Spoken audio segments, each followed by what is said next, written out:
What's going on, guys? YogiZilla here. This is episode 179 of HorsePLAY Live. I think I'm too close to the mic and I'm bringing too much hype. I need some water. You know they say it's best to drink water at room temperature.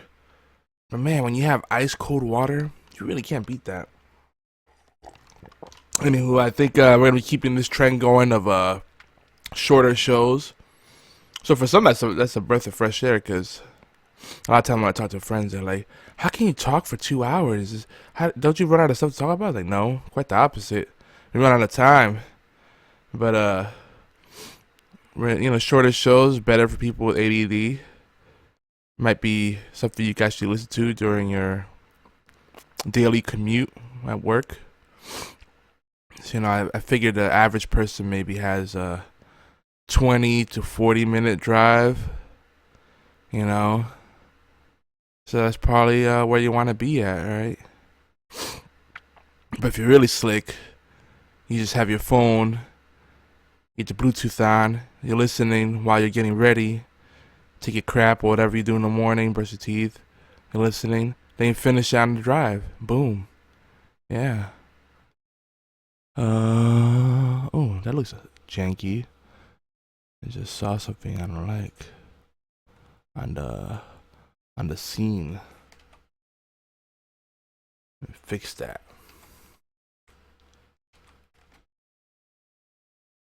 There you go. Boom.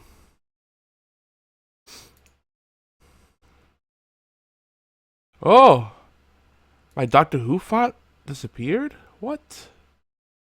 How'd you break your mixer? The computer's getting to that point where, there we go. This is a glitch. Weird things are happening. No me gusta. Because I have money, but I gotta spend it on other things, and I want to save. As tempting it is to upgrade my computer, I'm gonna hold off on that. At least for a month or two.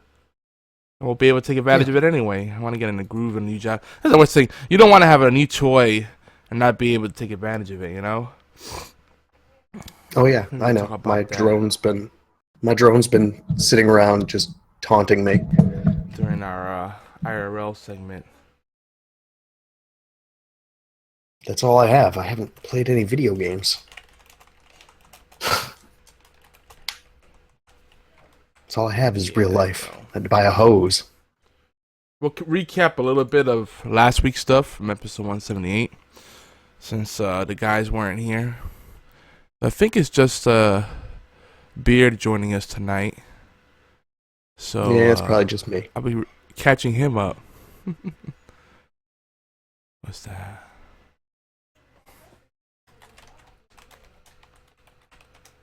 You gonna talk about the guy who is gonna potentially spend a year in jail for making a joke? Still going. I'm talking about the new Injustice.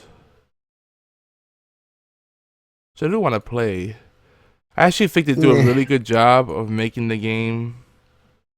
Well, so far, the first one I know, they did it in a manner where even if you didn't read the comics, you can still appreciate the story. Not gonna be completely lost. But if you're familiar with the source material, it definitely enhanced it for you. I didn't feel, and I didn't really read the comics. I was familiar with what happened and gave it a cursory look. But phone's ringing. Yeah, comics. I'm trying to get back into them a little bit, but that's another thing where it's like the slippery slope. There's so much stuff that's changed since I last really collected and got into them.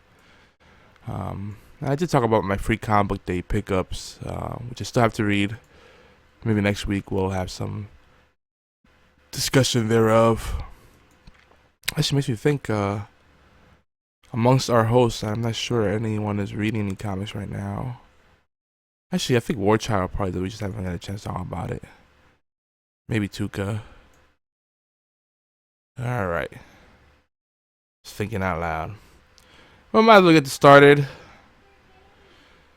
They're probably gonna start doing these shows officially at 10:30 with a little pre-show in the beginning, just to get it done a little earlier.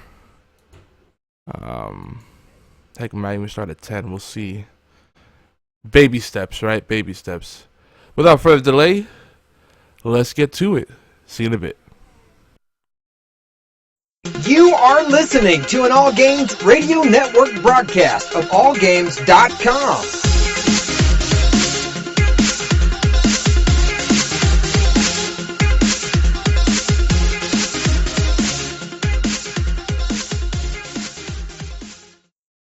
Hi, this is Normie from Knuckleballer Radio and Zombie Cast, and you're listening to one of my favorite shows on the Geeky Antics Network. Don't forget to check out the rest of the gang over at geekyantics.net. Warning, there might be rants and food ahead and possibly inappropriate behavior. Don't tell anybody though.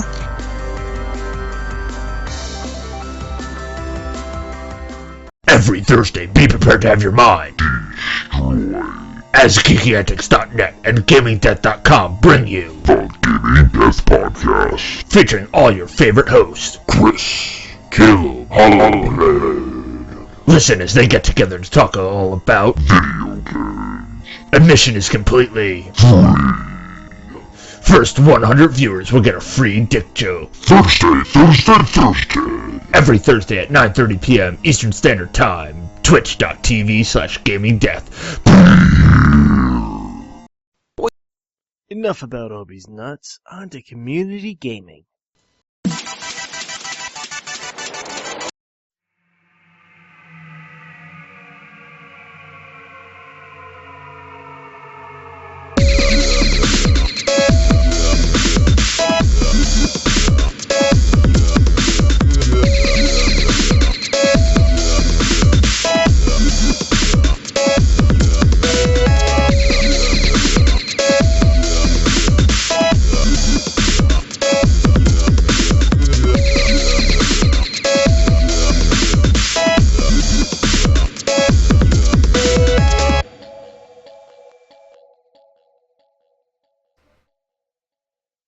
Welcome, geeks, gamers, furries, and ninja robots.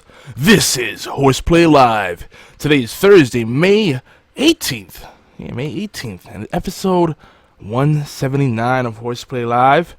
And we're tentatively titling this one, WannaCry Stole My Pantaloons. Because I find the word pantaloons funny when you say it in English. I don't know.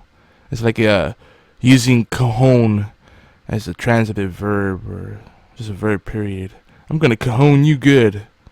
And probably just a small portion of our listeners, the Latinos or Spanish speakers out there, got that. For everyone else, sorry. I tend to make jokes that don't make sense to most people because I'm weird. That's what I do.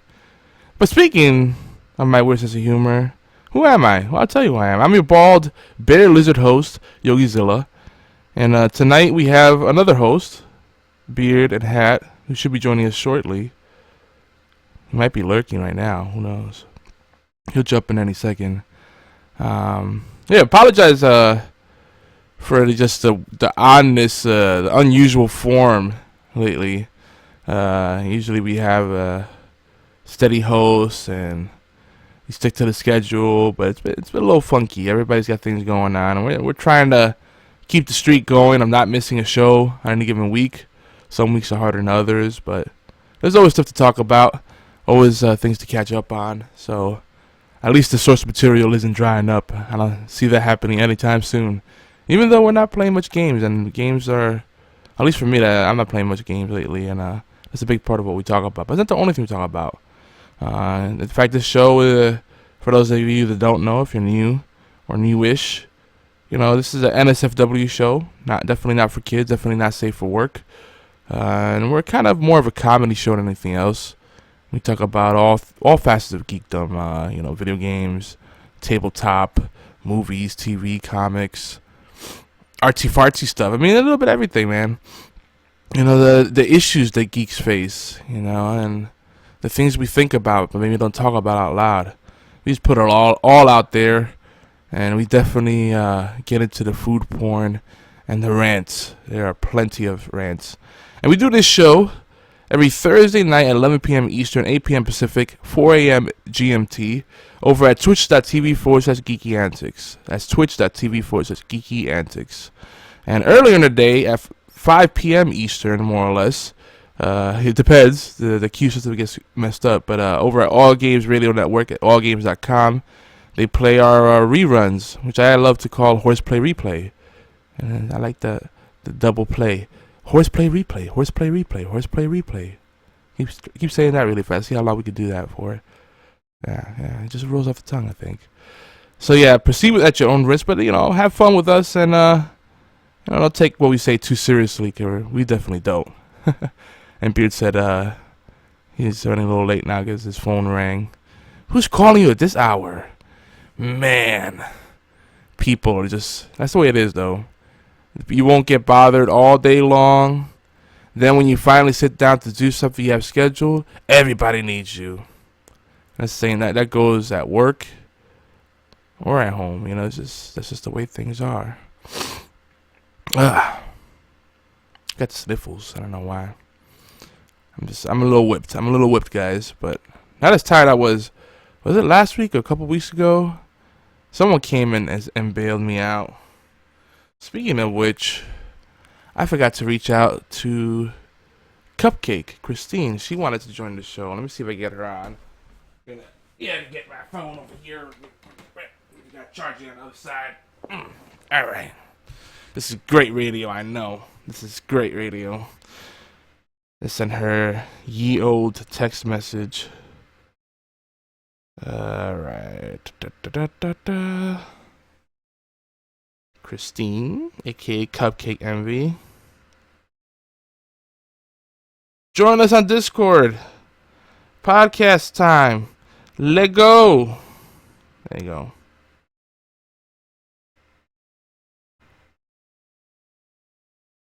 Yeah. I'll say this. One of the common threads with us geeks is that, yes, we're very passionate. We have many interests and talents. But one talent or skill that we really don't possess, it's very rare that we possess it, is time management. Because no one's really truly super busy. If they are, they're doing something wrong. It's usually just bad time management, poor time management. You do a lot of busy work. You don't know how to. You don't have call control. That's one for you customer service folks out there. I love that one. And you just lose track of time. That's why they invented alarms and watches. Smartphones have all kinds of apps. You got your Google that synchronizes every device. You get your alerts. You set up multiple alerts for any appointment. You can have it remind you a week in advance, 4 days in advance, 3 days in advance, an hour in advance, via email, text, pop-up notification. You can customize that. I mean, you can do all kinds of stuff. That sounds shot. Is it because I sound tired or my sound quality is bad? I am beat, man. There's I'll get into it in a bit when you get on. Low energy night, dude. I even took a power nap today, which I really shouldn't. But yeah, I'm beat, man. Running around a lot, and this ankle's still killing me. But yeah, it's been on and off.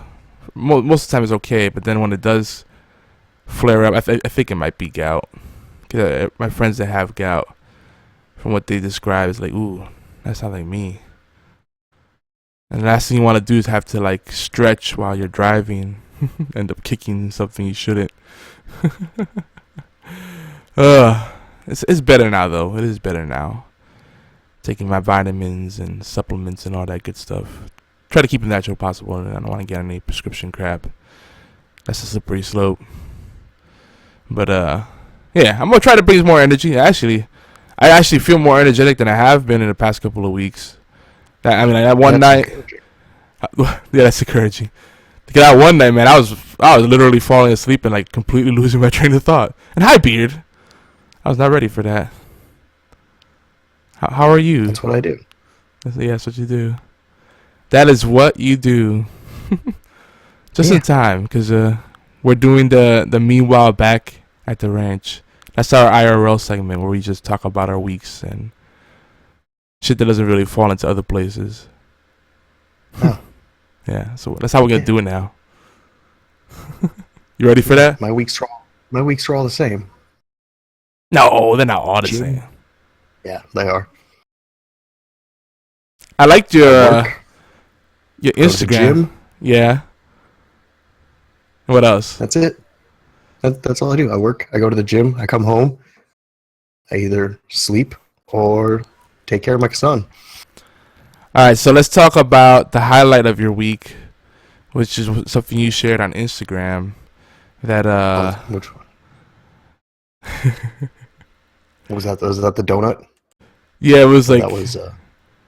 Well, yeah, it reminded me of the Luther from the Boondocks. It was like Eclair, the Eclair donut. That thing was just pure sugar.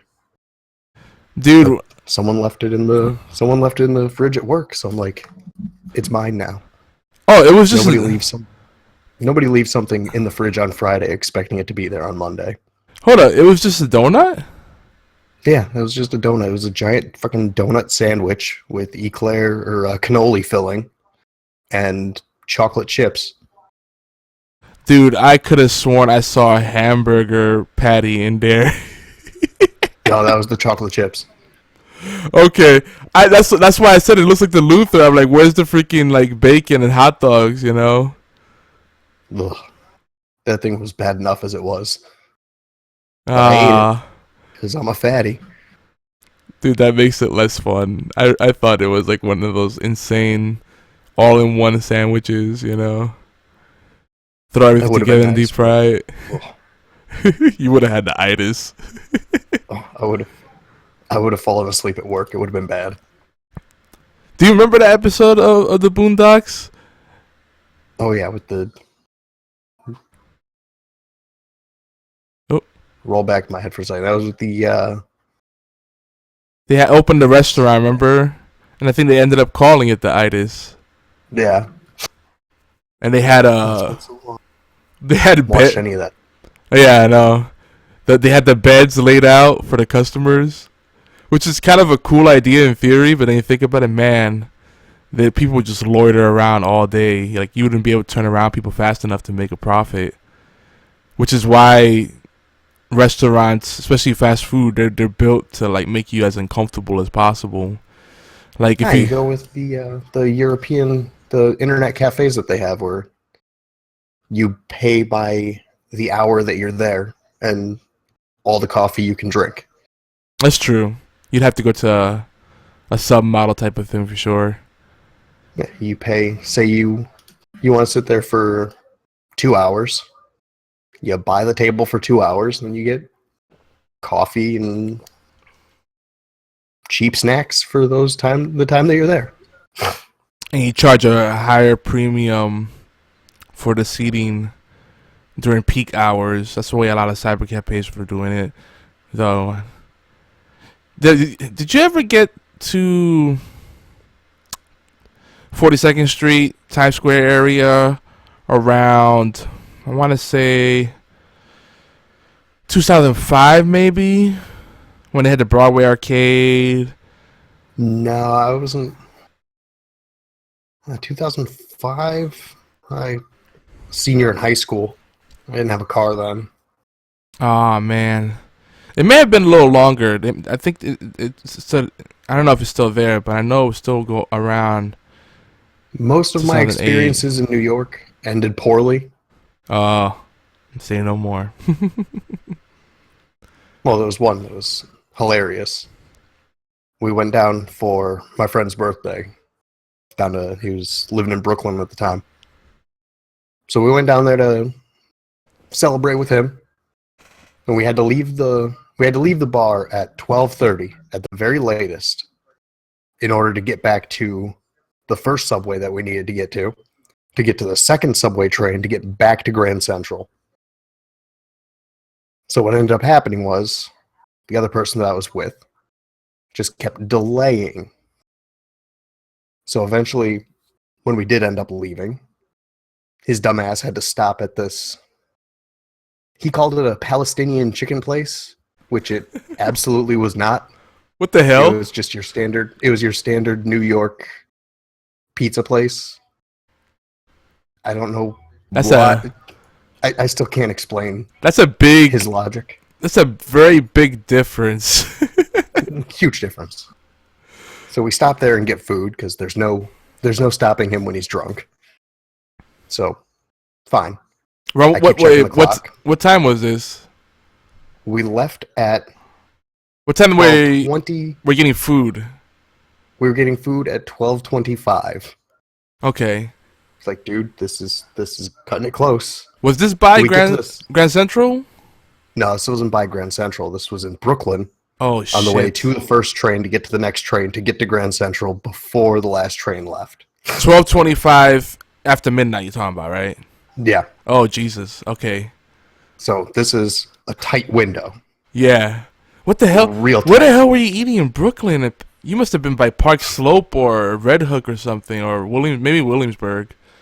Yeah, Williamsburg. Okay. Hipster Central. Yeah. Okay. That's the only way you'd get food that late in Brooklyn. So we get the food, we eat the food on our way to the subway. We get to the subway as the train that we needed was pulling away. Oh boy. So then, quick math, the next train was coming in like 15 minutes. So it's like, all right, we could still do this. So we catch the next train. We sprint down to the next terminal that we need to get to as that train's pulling away. So that's when we just start breaking the law and just sitting in the terminal, smoking cigarettes, being angry. Get on the next train. We get to Grand Central like 5 minutes after it closes. So then I have to ride the subway train like a hobo to stay warm. To wait until Grand Central opens in the morning so we can take the first train back to New Haven. Ah, the good old Metro North. Good times. Yeah, that was a fun time. And then the time before that, I had the flu when I was on my way back to Philadelphia. So I'm in Grand Central laying on top of all my luggage with a 102-degree fever. Nice. Just laying in the middle of Grand Central on top of like 3 or 4 bags, just dying. It could be worse though. Grand Central, I love that. That is one of my favorite terminals that I've ever been in. Oh yeah, it's beautiful. Yeah. Yeah. Have you ever seen the laser light shows they do there? No, I haven't. During the holidays, if you ever get a chance, check that out. It's quite a marvel. I usually avoid New York, especially around holidays. Yeah. I know that. That's kind of I'm sending you off on a suicide mission, but if you have another reason to be in the city around that time, then check that out. I do like the holiday season in the city, Rockefeller Center, and all the little things they do. I just heard that tourist trappy stuff. Yeah, but it's fun. It's fun, And they shut down the freaking Toys R Us in Times Square. That's kind of tragic. The one across from MTV Studios. Well, they just shut down MTV Studios. Did they shut it down? They should. Oh, No, it's still open. okay. Viacom's not getting rid of that. Yeah, I don't think so. Yeah. People love standing down in the street and hoping they'll call them up. It's a great gimmick. Yeah. But, I don't even think they... I think it's just offices. I don't think they do anything there anymore. Yeah, it used to be TRL. I don't know It's now. TRL and a bunch of... It was like every show was done there in New York, but now do they even have TV shows on MTV anymore? I'm It's so all just like... I'm so out of the loop. And I used to Oh, do a so lot. just I had a lot of rehashed. clients. The Viacom building is amazing because you don't realize how many things Viacom owns until you go there, and it's like, oh, they own Showtime, MTV, and all these other things. Damn. Nickelodeon, CNN, VH1. It's crazy, man. But yeah, man, I'm kind of glad I left the city when I did, when it was at its peak, because they actually had a bunch of arcades coming up. Like they had Broadway Arcade, XS. They had this massive cyber cafe, and it seemed like a stupid thing. Like, why would you go to a cyber cafe when you have your own computer at home? But something was just nice being in a different place. Like just change the setting. It's the social aspect. Yeah. Like you said, they have a little snack bar, and man, it was good times. Broadway Arcade was fantastic. It was just, what was it, like 4 or 5 floors of video games and VR, like the early VR stuff. And did they have laser tag there? I don't remember now. No, XS had laser tag. They had a whole floor dedicated to laser tag. And of course, every floor had bars, so you get to get your drink on. But of course, the ghetto people ruined it because they started bringing hidden weapons there. And yep, that didn't end. It's a good way to ruin everything real quick. Yep, exactly. There's another place I used to go to called Barcode. Now the barcade thing is still pretty strong. It seems like.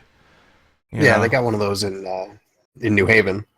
Yeah, it makes sense. People drink, then they get bored. Retro video game stuff, and that wave will be popular for a while. I don't even think it needs to be retro because they still make arcade machines. But it's just the retro stuff is a nice niche. Cost-wise, if you're going to be putting together a arcade, you're going to want the older stuff that the 20-plus crowd will be like, oh, I remember playing that when I was a kid. Like the most popular one when we were there was the X-Men one. Oh, that's so good.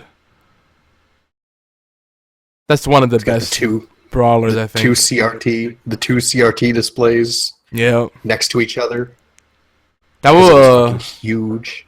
Was it the 4-player one or the 5-player one? Because they have 2 versions of that. Oh, that's so good. And I love that the characters are like full size and not these little tiny things.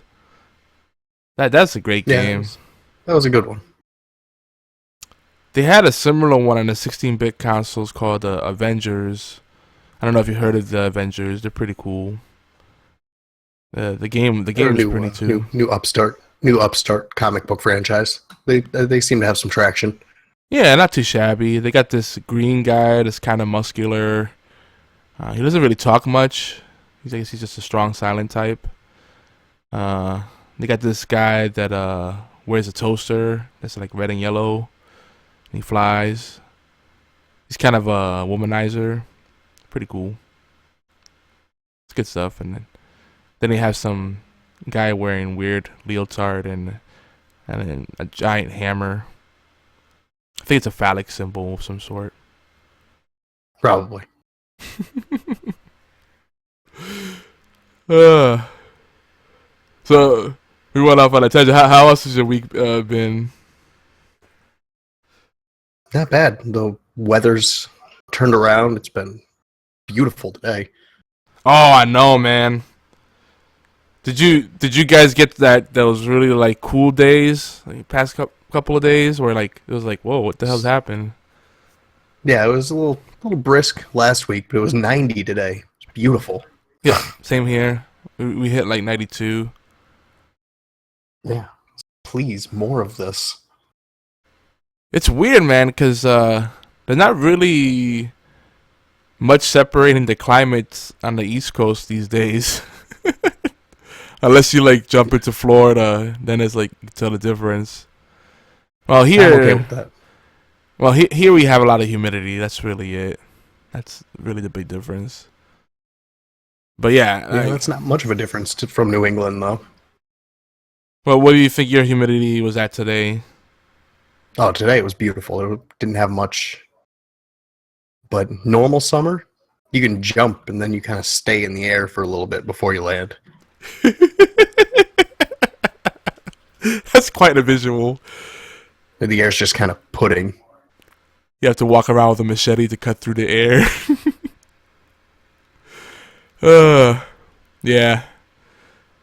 Yeah, it's about right. Yeah, I think between what we had last week and this week, like if it can stay in this range rest of the year, I'm good with that. But what's coming for us in the summer, not so much. Nah, it's gonna be like 65 and cloudy all summer. No, maybe for you, dude. I wish. Just out of spite. I kind of like those cloudy days, man. You know, I like them just because, yeah, it kind of makes you want to just take a nap, right? Because the sun isn't out. But those are usually more chill days. You know, people are a lot more relaxed and low key, so they fuck with you less. I always want to take a nap. Well, yeah. Doesn't matter what the weather is. Yeah, I cheated today. I try not to take naps on work days because then I'll have trouble sleeping. I already have trouble sleeping to begin with, but I was whipped. I laid down to watch Doctor Who, and then next thing you know, like I was out. I was like, damn. Well, Doctor Who will do that to you. Oh, I need to set that up. Ooh, burn. Burn the nation. So E3's coming up on the 13th. I've heard some things that have me very interested. Really, you might have to take some notes because on my side, and I've been keeping up with the press releases and stuff as I normally do, but it's been pretty low key as far as the hype train. It's been very quiet. There's been little things here and there leaking out that may or may not be true. Right. But I know one thing in particular that has my attention is potentially Bloodborne 2. That'd be a big one. I heard that'd be huge because From Software stated outright a year and a half ago that wasn't going to happen. Right. And for the last 3 months now, there's been little rumblings of there might be Bloodborne, might be Bloodborne 2. It might be happening. I also heard nothing from anyone from no official software. Yeah, no official statements. Nothing official. Yeah. It's been a lot of rumors. I think there's been speculation of a Dark Souls trilogy remaster box set. Ooh. You know what? I might be down for that. If you take Dark Souls 1 and give it the Dark Souls 3 engine, ooh, can't think of what would be better. Yeah. Same with Dark Souls. Dark Souls 2, that would fix a lot of the problems with that game. Get rid of a lot of the jank. You know, overall, I haven't had much problems with Dark Souls 2, but you could tell it's night and day. Dark Souls 1 and 2 is like a world of difference, man. Yeah, and then with Dark Souls 3, just was the game system perfected. Yeah. But a lot of people said they made it too easy. So maybe if they took the difficulty of 2... Think of it this way. Dark Souls veterans struggled through Dark Souls 1 and then cruised after that. That's true. So it's not that the game was too easy. It's that the people playing it got good. Well, there were people I know that jumped in on Dark Souls 3, you know, and because they had asked me and other people, like, you know, is it worth playing the other ones? And most people said, well, just, you know, you don't have to really play them in order or at all. Yeah. You just jump around 3. There's no real need. They don't give you a story. Yeah. The purists will say there's like lore and stuff, you should play them in order, but come on, you're really digging there. Yeah, that's if you want to spend 300 hours in the game in one playthrough, reading every item and having like a... I always come back to the It's Always Sunny in Philadelphia, you know, the picture of Charlie with his crazy conspiracy theory wall with all the notes and lines everywhere. I have to watch this show because you make so many references to it. I noticed that. That's how you put together the lore. Yeah, with like this item, all the string. This item talks about this piece of lore. This one talks about this piece of the history. This one references this name. You would need an entire like warehouse facility, or at least a sizable storage room, just empty walls and lots of corkboard to do that kind of thing. Yeah. Because Miyazaki definitely should have fielded his storyline more with other QA testers before just being like, yeah, they'll figure it out.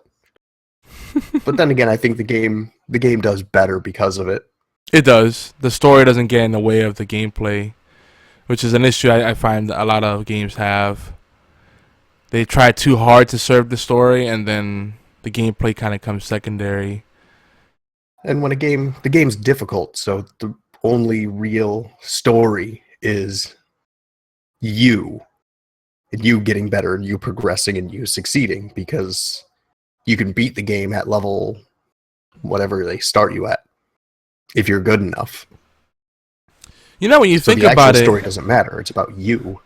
yeah, when you think about it, you know, it kind of reminds me of Portal, but just like a harder, darker Portal, you know? I mean, yeah, Portal had more of a story, I guess you could say, but really in Portal, all you had was the promise of the cake the whole time. The story was tertiary in Portal. Yeah, that's what I'm saying. The story wasn't even second on priority. Yeah. Why? So it was irrelevant. You didn't need it.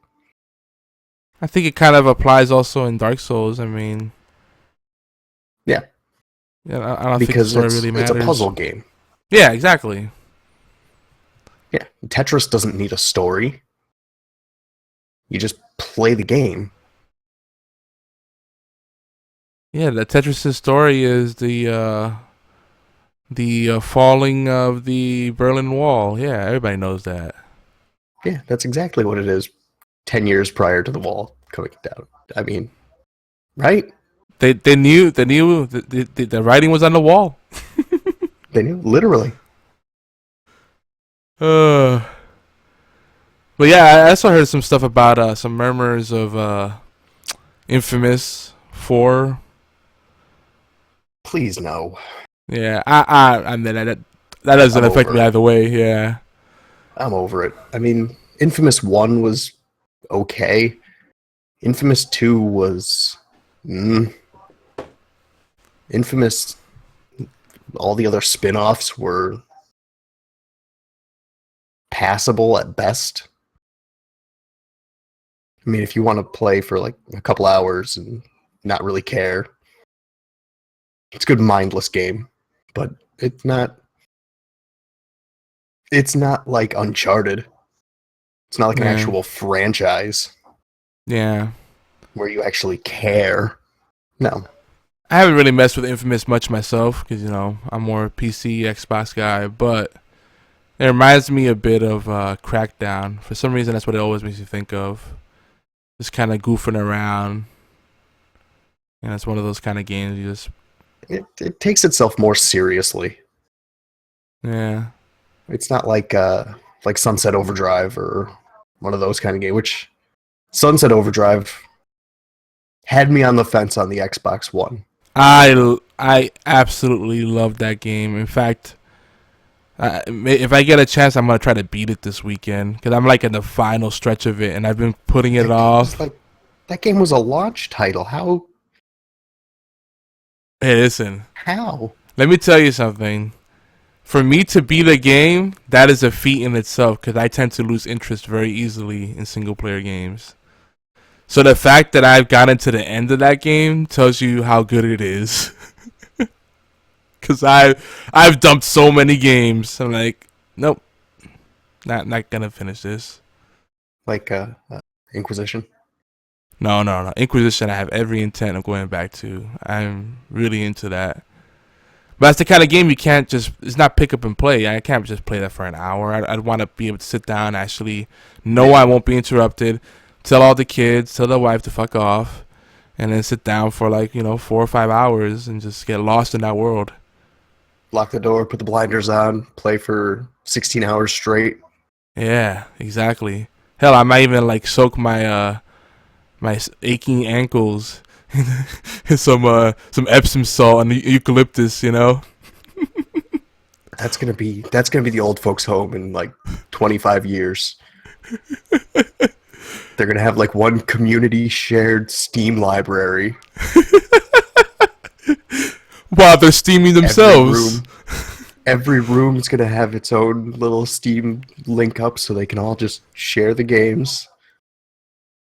Dude, I'm in. That's the future. I'm gonna put that in my will. When I start to lose my mind, put me in one of those homes. That's the future. That and chromed out wheelchairs with spinning rims. Oh God, stunner status. I will have that, and I will have gold-plated dentures. We have the little LED lights underneath, so you can light up the way. Oh yeah. It's funny that those things are so easy to install. The kits are pretty cheap, but they're illegal in a lot of places. Yeah. Because they're distracting? I think it's distracting to other vehicles and the potential to... It's like driving around with your high beams on. They don't encourage it because you could theoretically blind another driver and send them off into the fucking side of the road. Yeah, high beams are looked down upon, but bright as halogen lights, no problem. There's nothing worse than, because I drive a small car, the big ass trucks with the halogen spotlight headlights are like lined perfectly with my rear view window or rear view mirrors. Oh, so you get the flash. So it's just directly into my eyes. Oh, yeah. Miserable. Yeah. Yeah, that's part of the reason I like driving a big vehicle. Because then I could be the asshole doing that. Yeah, but I work night weekends, so I don't see many people on the road, so it's not that bad. Oh, yeah. And I can always find a parking spot. I do miss that about having the swing shift or the lay shift. That part's really nice. You get to do your shit during the day. No one bothers you, and then you have to fight with rush hour traffic. Oh, that's some good stuff right there. So what else we got here? So that we talked about a couple weeks ago, the fidget spinner craze. It's still going. People are still talking about these things and buying them. Yeah, my daughter has 2 of them. Well, it finally affected my family because not even my wife was looking at them. I'm like, wow. You can get them for like $2 on Amazon. Yeah, I think I'll order a few and surprise everyone. Just order like a whole box of them and just throw them at people. Be like Oprah. You get a spinner and you get a spinner. Frisbeeing them off people's foreheads. Yeah, they got the high-end ones now too. Like they sell like $20 or more. I'm like, wow, how much better can it be? There's not much to them, but yeah. It's a trinket. It's something that'd be fun to have in your office. Or just show off to friends that may be living under a rock, which surprisingly is a lot of people, believe it or not. And oh yeah. You keep yourself insane, and a lot of people that I know that are big fans of them say that it legit helps them with anxiety and their ADD, and actually by extension helps them focus more. It's kind of interesting. I have those things, and it doesn't work for me. Now, so if you have those things, do you find that you're more effective when you just stay at a task and just beat your head against the wall, or do you like to take breaks when necessary to come back refreshed? Oh, I usually will. I will take numerous breaks. Okay, I'm the same because I have to. If I get to a certain point and it's just me beating my head against the wall, I have to walk away. It's like, nope, not gonna happen. Yep. It's like when you read a book and if you get into a particularly convoluted part, or maybe you're just a little tired, you gotta put it down for a little bit, or else you're just gonna find yourself rereading the same passage over and over again, or just drifting off. So yeah, I'm a big fan of breaks, slowing down to speed up. If I'm reading, I will not stop until I'm done. It depends. So until you get into that groove where like you're just churning it out and you're like boom, boom, boom, boom, boom, right? And you want to keep the momentum going. I think the last book I read was I Am Legend. Nice. And I cleared through that book in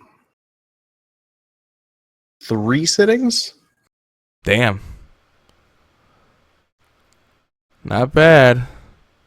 Yeah, it was 3 sittings. I burned through that whole thing because I just had no ability to put the thing down. Yeah. Which I highly recommend if you're looking for a good vampire horror book. That's way better than the god-awful movie. Oh, that movie wasn't so bad. I know that if you read the book. If you read that book, I know. You'll watch the movie and just be like, they took what was good and they ruined it. Well, that's usually the books are always better. Like that's the thing. Well, usually people are nitpicking when they say that. Usually people are like, oh, they changed this little detail, they changed this, or like Lord of the Rings, they got rid of Tom Bombadil, they got rid of this. Like, no, that made the books worse. Shut up. Well, no, it's not just that. It's also because books will always be inherently better because if you have a good imagination, what you create in your mind is always going to be better than what they create on film. Yeah. You know, you look at a TV or a movie, you're subjected to the vision of that producer, that showrunner, right? So you probably think like, oh, I would have done it differently. So that's kind of what happens. There's that bias. BFT in the house with his classic "Sup nerds." Question mark? No, we're nerds. You don't have to question it. So yeah, people more like, "Sup nerds." Sup nerds? You have to say it as a statement. Sup nerds? Yeah. Sup nerds? Nerds? We're practicing our voice acting right now. Nerds? We're bad at this, don't worry.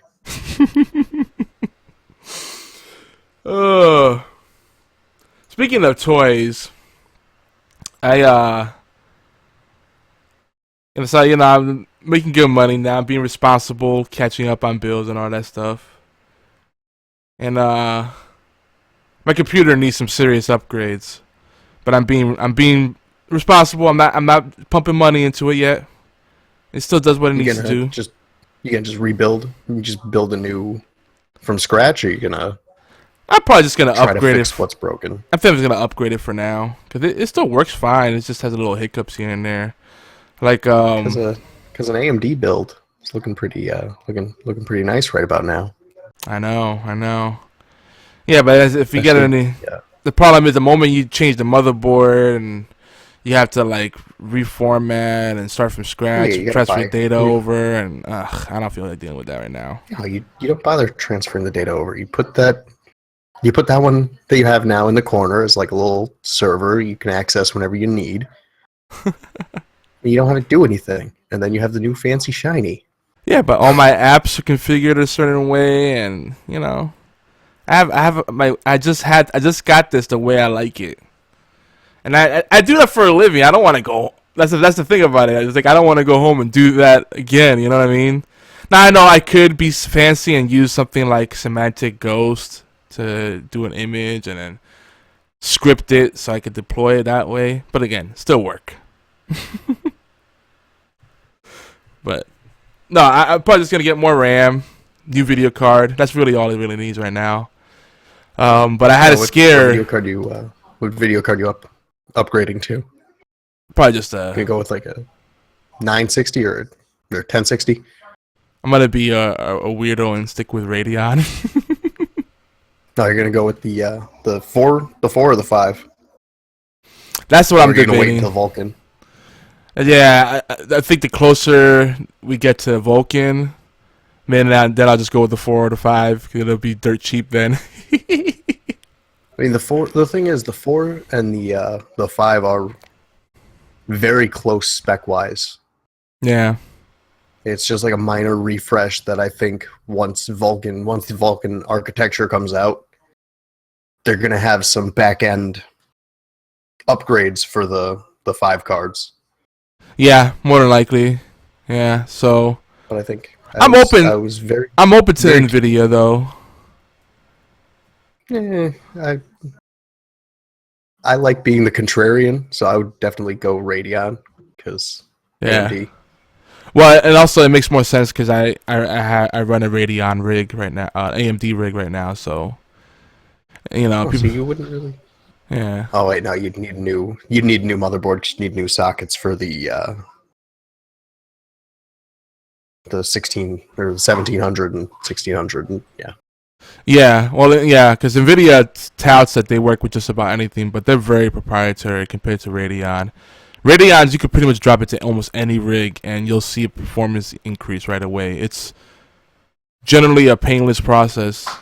The NVIDIAs I've had in the past, I've had to buy new motherboards and go through all this shit. I mean, I remember NVIDIA, I had to go to the extent of messing with dip switches on my motherboard. Who does that anymore? Because NVIDIA likes shit a certain way. Dip switches. Fuck you.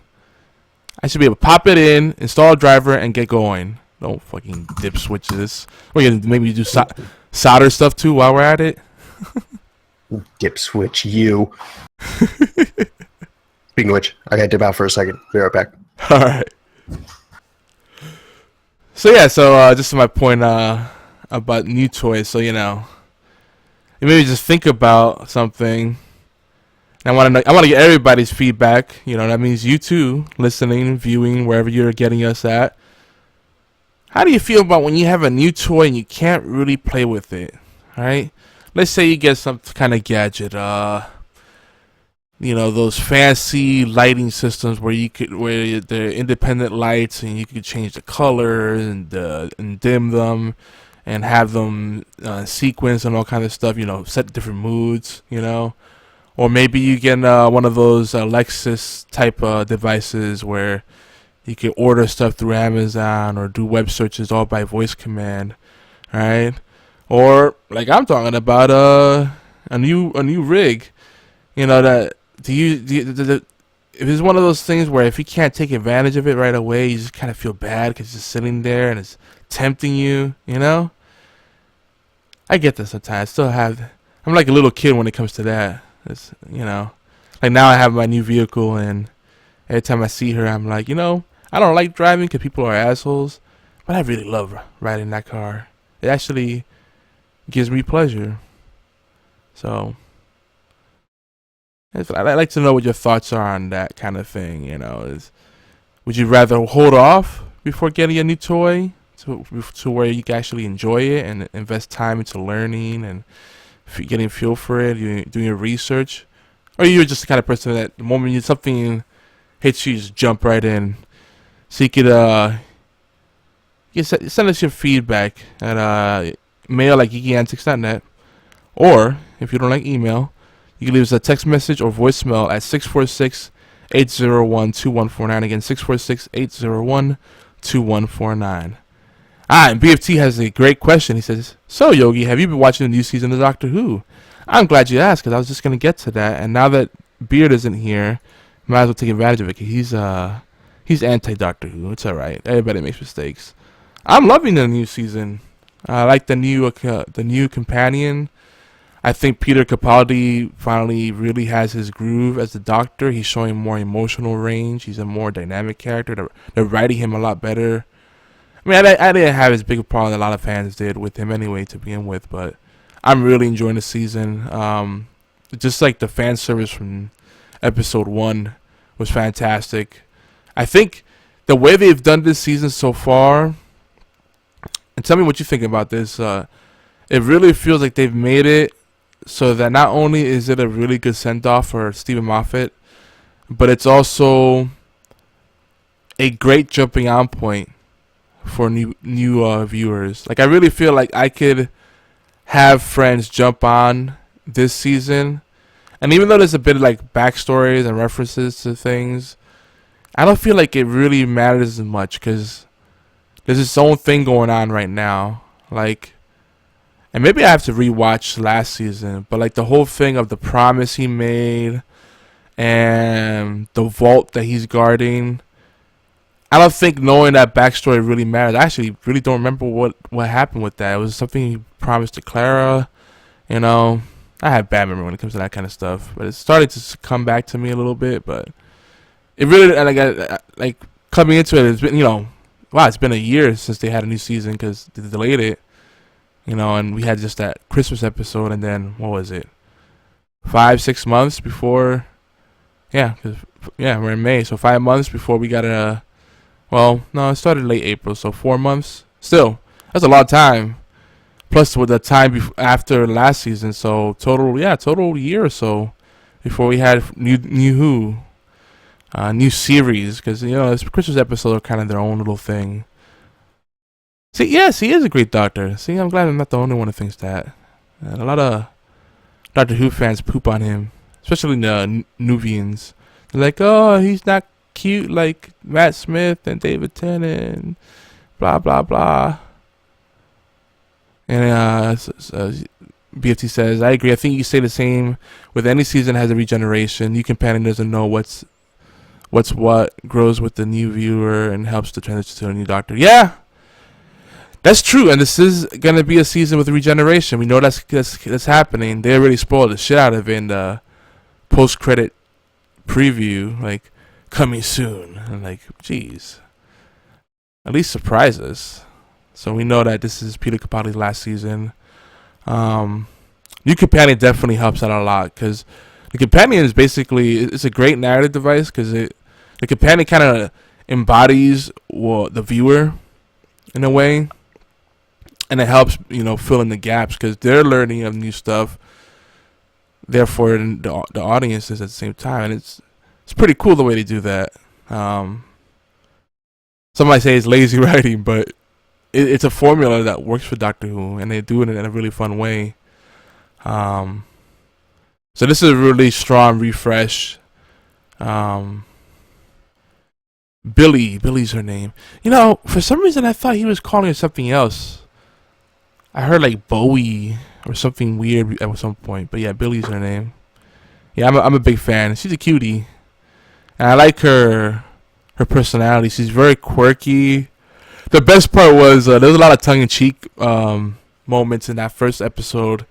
I'm only about 2 or 3 episodes in. I'm a little behind. I'm probably going to be dumping a lot of shows and just sticking with Doctor Who, Into the Badlands, Gotham, and then I expect to be a short list, but I remember more. The Flash I had to keep up with. Arrow, iZombie I really enjoy. You don't have to keep up with any of it. I don't, but I'm already committed. I'm along for the ride, man. I mean, you don't jump off the roller coaster when it's halfway through. That'd be kind of weird. I mean, you could, but probably wouldn't be the best bet. It would be fun. Oh yeah. So what do you think about Peter Capaldi as the Doctor? I know you're our resident Doctor Who expert. Is that the old guy? Is that the old guy? That's a shame. That's gonna be what he'll be remembered for. That's his legacy. The old guy, and the one before him was the one without eyebrows. Was he? Oh yeah, Matt something or other. He Matt didn't have Smith. eyebrows. Yeah, no eyebrows. He looked kind of like a Cro-Magnon or Neanderthal type. Precursor. And then you had the Tennant before him, and Tennant was okay. Yeah, a lot of people tend to be very big on Tennant. Because that's the one that they started watching. That's the only reason they're big on him is because that's the first one they saw. Is that all of it though? Because think about it. I guarantee that's it. The sad part is with the new Who, there was a Doctor right before him. Yeah, no one cares because everyone watched Tenet. See, he's a little mousy looking, like rat looking guy. The guy before him, Talk about Eccleston? Tenet. Oh, yeah. Tenet is mousy looking. It's kind of endearing, actually. So some people will BFT, you don't have to fight me. You don't have to fight me over Doctor Who. I don't care. See, I agree. I think Christopher Eccleston had the potential to be one of the greatest. He definitely was one of the best of the new Who's. Probably the best, but we didn't get a chance to see him do his thing because apparently he had a falling out with Moffat and they kicked him off the show. Meh. Good. Meh. Eccleston also of Leftovers fame. Another show I'll eventually catch up with. That show, that's one of those shows that's too depressing. That show didn't get canceled yet? No, it's still going. I was surprised too because I didn't think people watched it. I like it.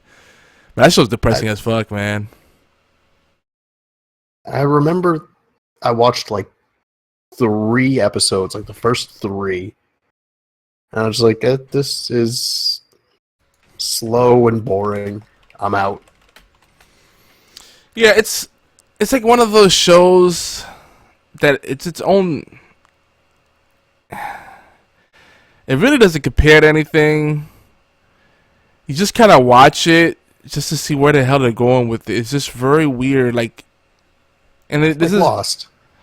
Yeah, like Lost. Like it feels like it's just making it as they're going along, you know. Like, and that can be fun in its own way. Like, you wouldn't watch it to see any kind of resolution or plot development, which sounds counterproductive, but that's really it. Like, people love Lost, but that show was a hot mess. Let's just be honest. It was fun. That's what happens when you outright state you don't have any plans for how it's going to end. Yep.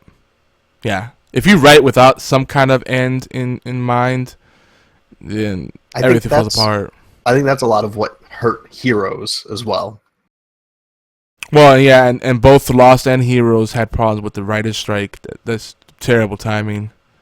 Yeah, but Prison Break 2. I don't think either of those really had an end game in mind past the first season, at least with Heroes anyway, because the first season of Heroes was some of the best TV there's ever been. Yeah. Yeah. But then after that, it just goes off the rails because they had no idea what they were doing. And really, they were doing what Marvel is doing with the cinematic universe before that was really a thing, if you think about it. Yeah. They took the whole superhero story and made it believable. Best X-Men origin story. Oh, I know. Yeah, I used to say the same thing, man. It's a shame.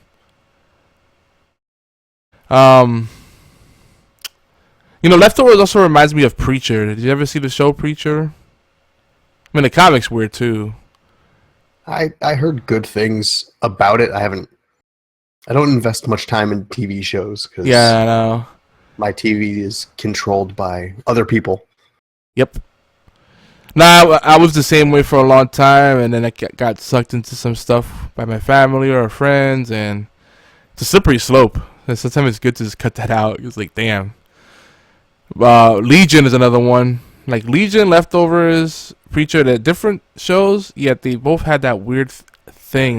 Je ne sais quoi, I guess you'd call it. It's just really weird. Like, it's almost like you're high or you're having a dream. Like, it's just surreal. Like, you're like, what the fuck am I watching? But you can't turn away from it for some reason. It's weird. That's all I can say. It's just weird. That's like the 20th time I said weird, but I can't think of any better word. It's obtuse. There you go. Weird. It's obtuse. Esoteric. Esoteric. That's a good one too. It's eccentric, maybe. Maybe the writers are eccentric, or perhaps eclectic. Maybe. Who knows? Those are easy to confuse. What else we got? What else do we got? What else we looking at? Trying to see what else. So Prey. I want to talk about this last week. Have you heard anything about the show? I mean, about the game. We're talking about shows. Did you hear about anything about the game Prey? That's Prey, not AY. I saw the ad for it a bunch of times. but not really. Not much. It looks interesting. Maybe looks like Let's check Metacritic. maybe like Bioshock in space. Metacritic probably has it like a 70 because that's what most games get. No, last I checked it was in the 80s, surprisingly. For a game that kind of didn't have the hype train going into it. But I don't remember if it was... I think the user reviews were better than the critic reviews, 'cause, you know, critics are full of shit. Let me see. Well, with the critic reviews, it comes down to how much You suck the dicks? they paid that site for advertising space. Yeah. Yeah. Oh, did you hear that EA is closed down most of the BioWare? Of course, because they overreact to everything. The fans overreacted, so they overreacted. You know, The fans acted in turn. This is all just delayed revenge for them being assholes about the Mass Effect 3 ending. yeah. This is a 5-year time bomb that finally went off. When you slap the face of your fan base telling them they're entitled, Yeah. it comes around and bites you in the ass. I mean, that is often true, but that's not something you say out in public. But the entitlement in the world as a whole is pretty strong. But yeah, you don't tell people that. No one wants to hear that. Especially when at that point, in that situation, it wasn't gamer entitlement.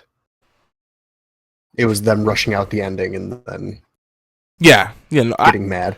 Because I'm at the school that I love that series. It's gonna be one of the best series ever made in my book. I loved Mass Effect 3. To me, it was as close to perfection as you could get, except for that ending. It's like it's just such a drop off in quality.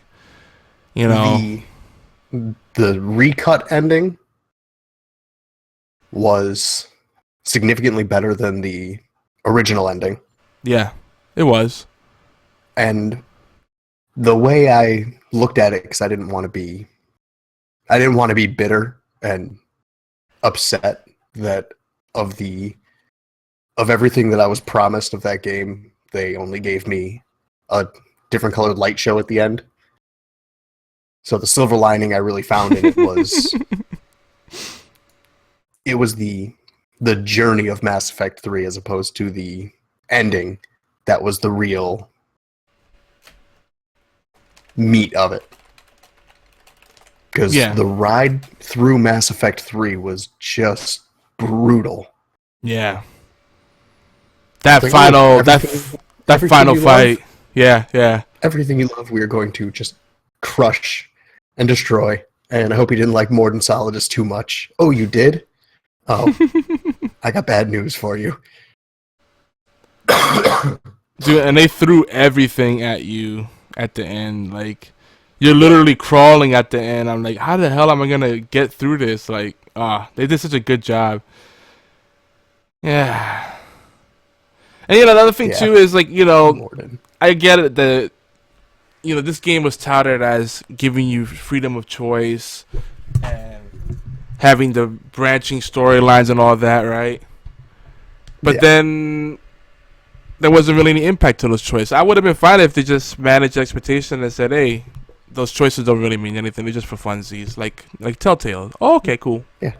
Like the Telltale games. But the Telltale games weren't really games hitting their stride then. The Telltale games weren't really games? They're games. They're just not what everyone hypes them to be.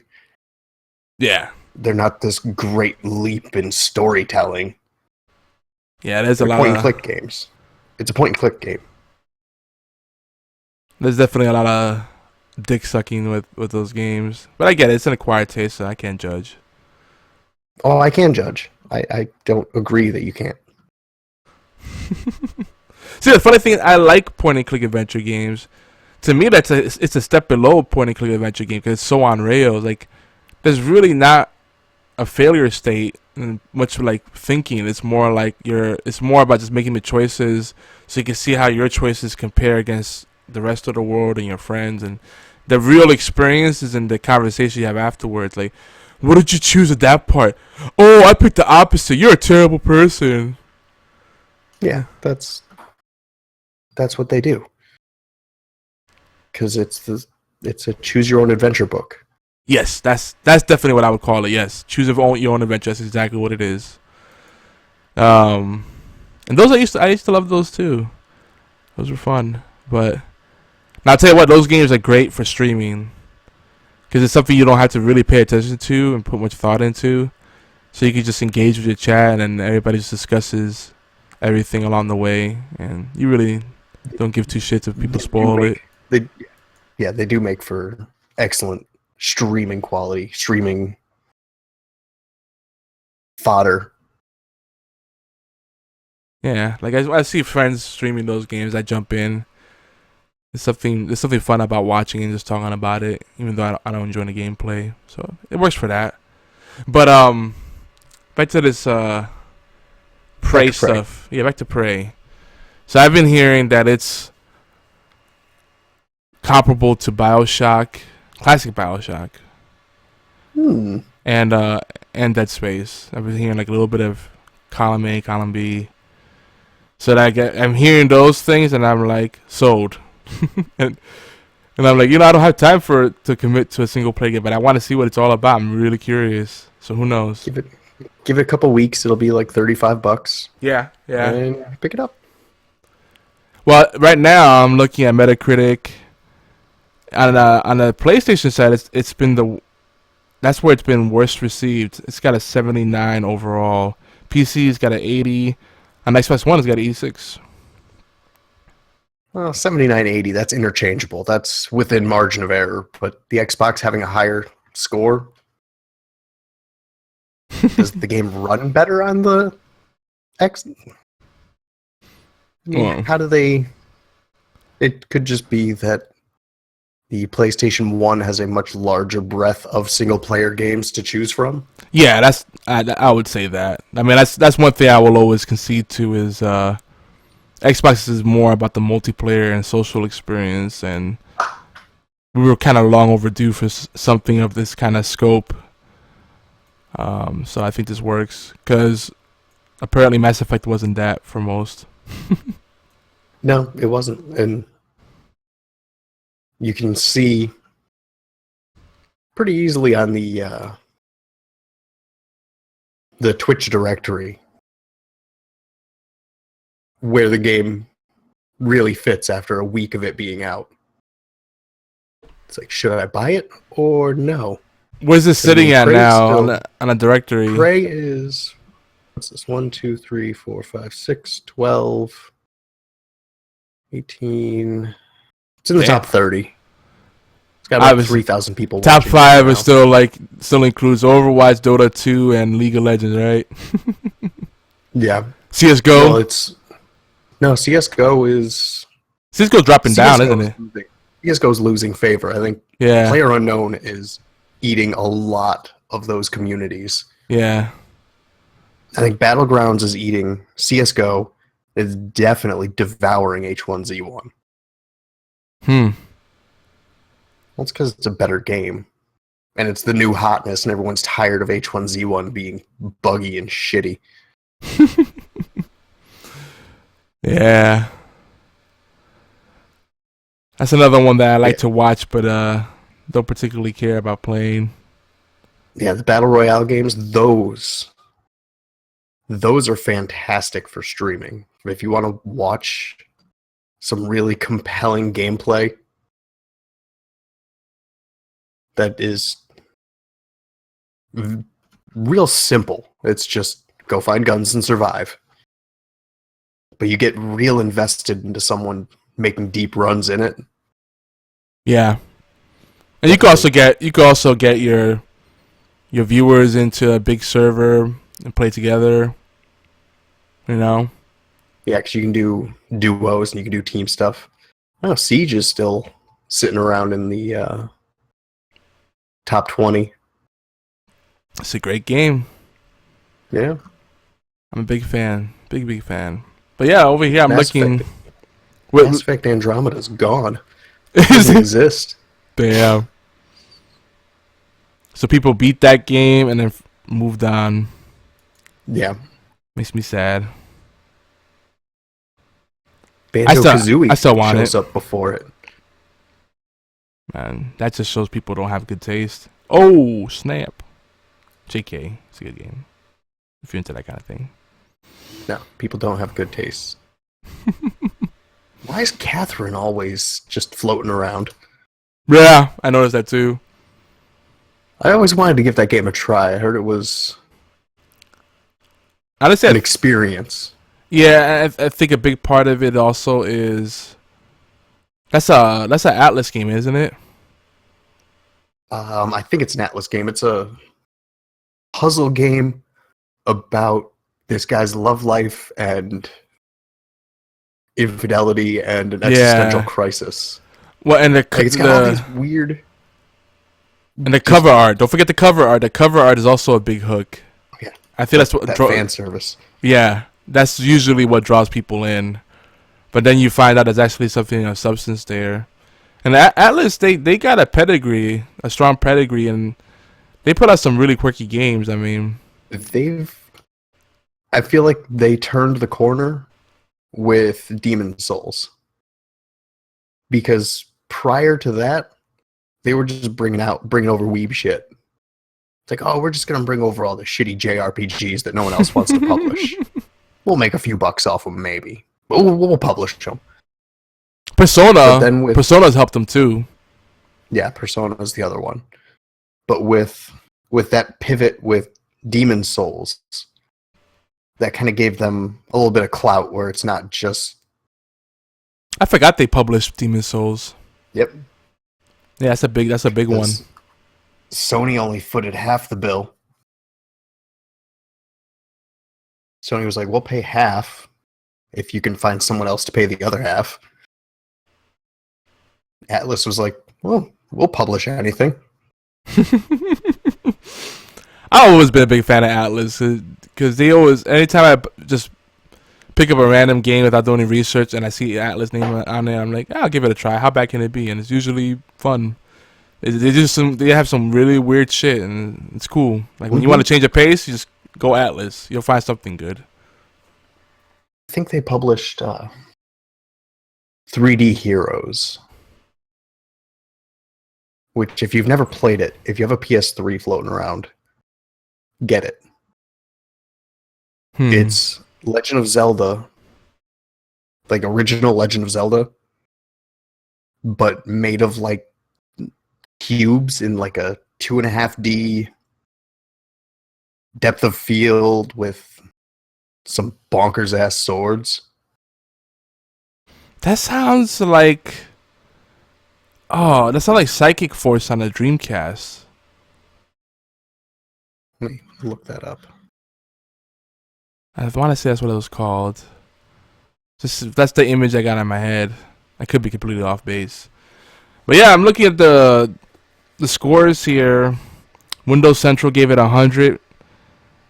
Xbox Achievement 92. GameSpew 90. Mondo Xbox 88. Let's see. M3. Well, who gave it the worst score? Give it a 70. Let's see. Worst. I'm looking. There's 19 critic reviews for the Xbox version of Prey. Let's see who gave it the worst. Alright. Xbox Hub, Xbox Addict, IGN gave it an 80, Daily Digital Fix gave it 80, M3 gave it the worst. A 70. Prey really wants to be strange science fiction cousin to Dishonored, with varied combat and deep world building. Arcane Studios have really succeeded with the latter. It's easy to tolerate the lackluster combat when Talos 1 is such a fascinating place to visit. Okay. So they're saying the setting is great, but the combat is lackluster. Average user rating is 7.9, so that That's what it is. It's a 7.5, 8 game, Yeah. which is good. I mean, that's nothing to be embarrassed about.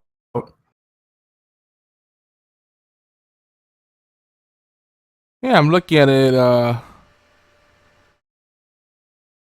So I'm looking at a bad review from a user. Neomorph says, "I love the Dishonored series. Absolutely loved it. So why do I hate Prey so much? Maybe it's because it's a lack of ammo. Maybe it's a weak weapon. Maybe it's just that I didn't enjoy playing it. And for someone who loves sci-fi games, that's saying something. I didn't find it scary at all. It's just a chore with lame jump scares that didn't even make me jump. Weapon aiming was abysmal. And half the time you only know if you are hitting... What? You only know if you are hitting... And half the time you only know if you are hitting is if... That's just bad writing. Made my brain hurt. If the enemy health bar drops... Proofread. Yeah. And because I have partial color blindness, I couldn't even see that very well. Oh, then not for him. Move along. Yeah. That's just by the way that person's writing. I'm thinking there's some other mental issues there. So that person's opinion goes out the window. See, when I see, they should have like IQ tests for these things to give the scores different weights. So like if you can't spell properly or you write like a tard, like it automatically like puts it on a bell curve, you know. So that two's really an 8. The dumber you are, the better. The dumber you are and the worse score you give, the better score it actually gives it. Yeah, exactly. Let's see. Super Ken Gaming, I gave it a 7. He says from fun and scary to slow and boring, so it has pacing issues. Okay, that's a fair assessment. Ooh, he wrote a lot. Holy shit! And it's not blocked off. A fucking novel, dude. And the thing is, it's not blocked. It's not in blocks, so it's like all one sentence per line with a lot of periods. A whole lot of periods. He said this game reminded me of Deus Ex and Bioshock. I gotta show you this. I'll put the link in the chat and scroll down to Super Ken Gaming. That's kind of rough. All right. Praying Ocelot says only runs correctly on PS4 and he gave it a 0. See, those kind of scores are so stupid. Like nothing. A 0 would be a game that's absolutely, positively unplayable and unredeemable. Like it gets no credit whatsoever. There have been, in my time of playing games, there's only been one game that deserved a 0. What's that? Alone in the Dark remake, 2006. I enjoyed that game. That game got a 0 in my mind. Okay. Because the writing and voiceover was god awful. Oh yeah. The enemies, and the AI was terrible. The mechanics of the game were fundamentally broken. Like just like walking and running and jumping, broken. Fall through map constantly. The driving in that game is a crime against humanity. You know what's unfortunate too is that game, if it came out around original Resident Evil, it probably would have been better received. Because that game it feels like you have tank controls. It's so clunky. It was awful. Yeah, I will give you that. Like, but yeah, there was the plot made no sense. I just enjoyed running away from the darkness. I'm like, don't touch me, no! It was... That game hurt. I bought the game, beat it in 6 hours, brought it back to GameStop, and got full money back. Oh man, I was close to beating it, because I put about 4 hours into it. Last time I remember I was in a sewer. I was in the sewer and I had to climb out. And I got close to the end. Immediately after that would have been the driving section of the game, which would have made you want to eat a bullet. So the part I was in a sewer, and I had to like jump over stuff, and I had to climb up a ladder to go to the top. That was towards the end?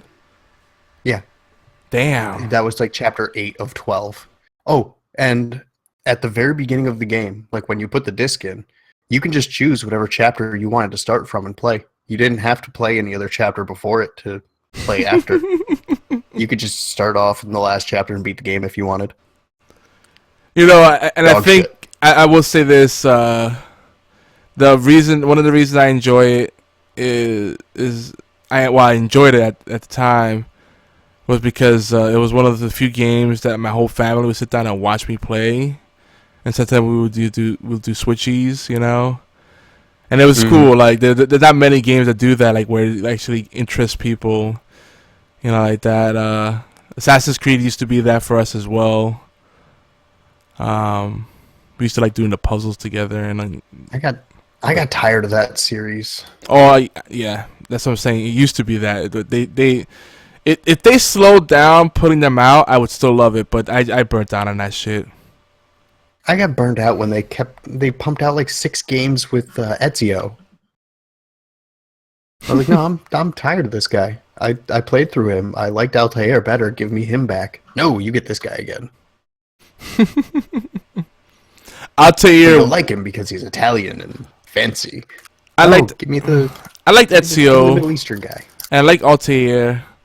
The problem is going back to original Assassin's Creed, man. That game's rough.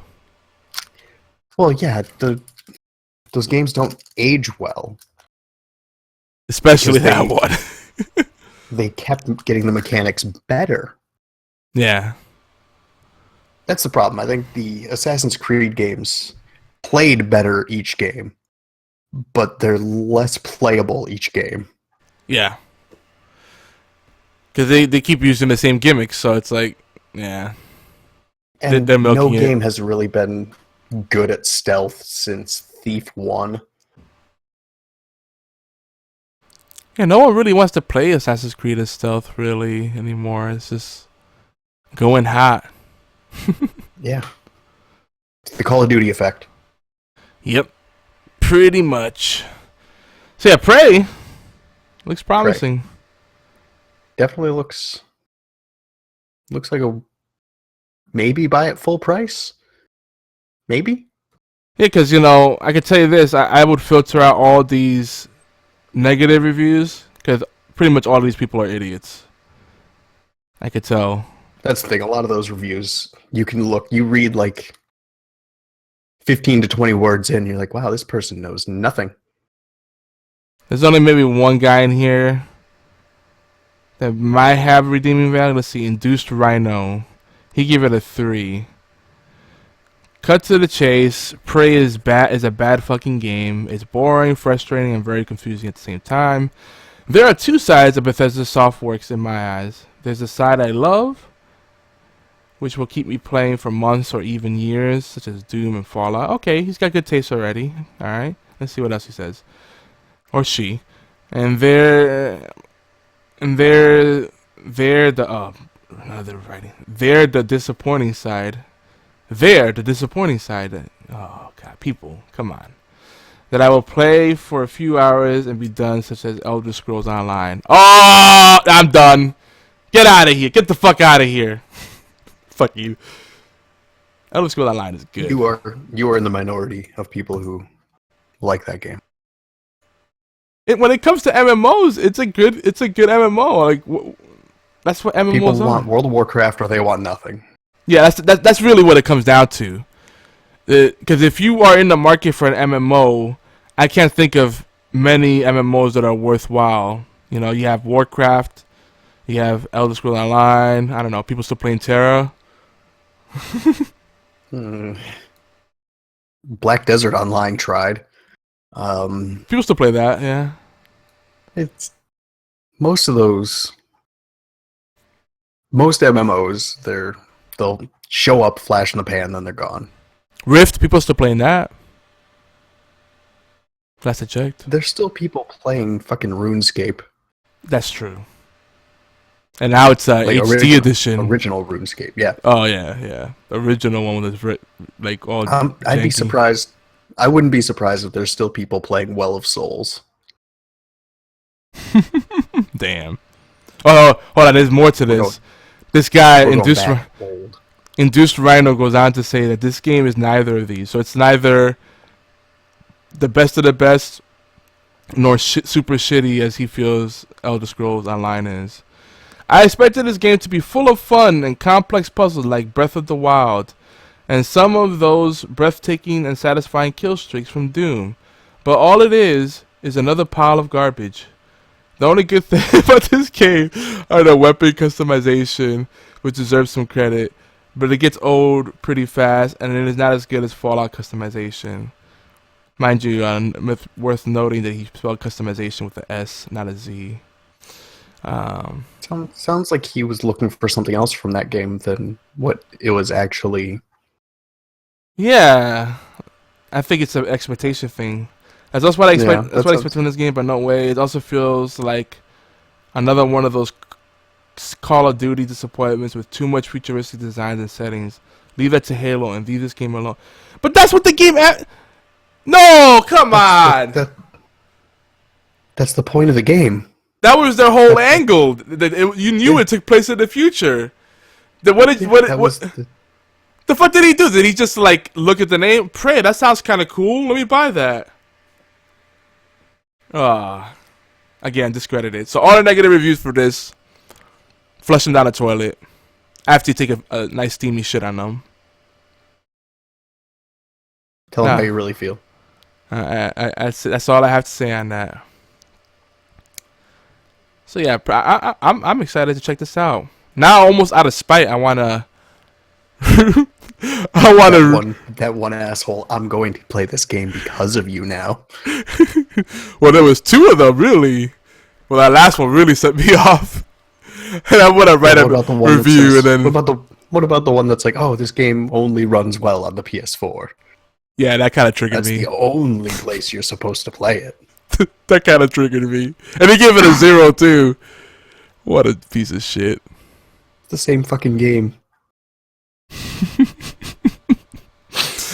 Oh god, people crack me up. So hey, did you try the EverDrive app since I recommended it a few weeks ago? No, I haven't tried it. We should do it. I'm a bum. I know, we should do it for funsies, like as the gang, and see if some of our listeners and viewers will join in. We could like compare our leaderboard. That'd be kind of fun. See who's the worst driver. I mean, best driver. I tell you what, when you get on the highway, that's where they really kill you, because like, you know, most people, to be safe, are gonna follow the flow of traffic. But the app will say, you're speeding. It's like, no, everybody else was doing the same thing. Listen, I set my coast to 65 or 55, depending. And I just put my feet up and relax. I mean, drive attentively. Yeah, I got to get into that habit myself. I used to use cruise control, but I don't know, sometimes I feel like I don't have control with it, you know. I know you can still accelerate and brake and stuff, but better on gas. It is better on gas. I really should do that. I guess you'll get there, don't worry. I know. I'm a control freak sometimes, you know. It feels weird just letting the car doing its own thing. Imagine what it'd be like driving one of those, or sitting in one of those self-driving cars.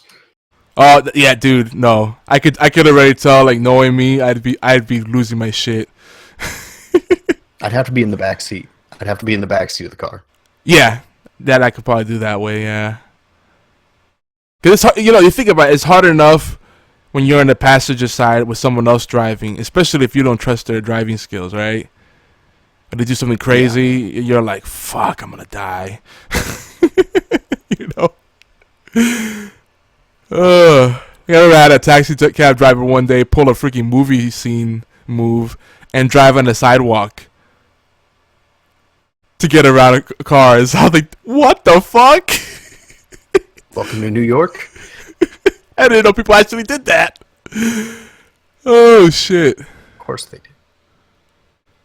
That was great. Let's tell you, New York City cab drivers are they're in a league of their own. The things they do. Nah, they're not what they used to be. That's true.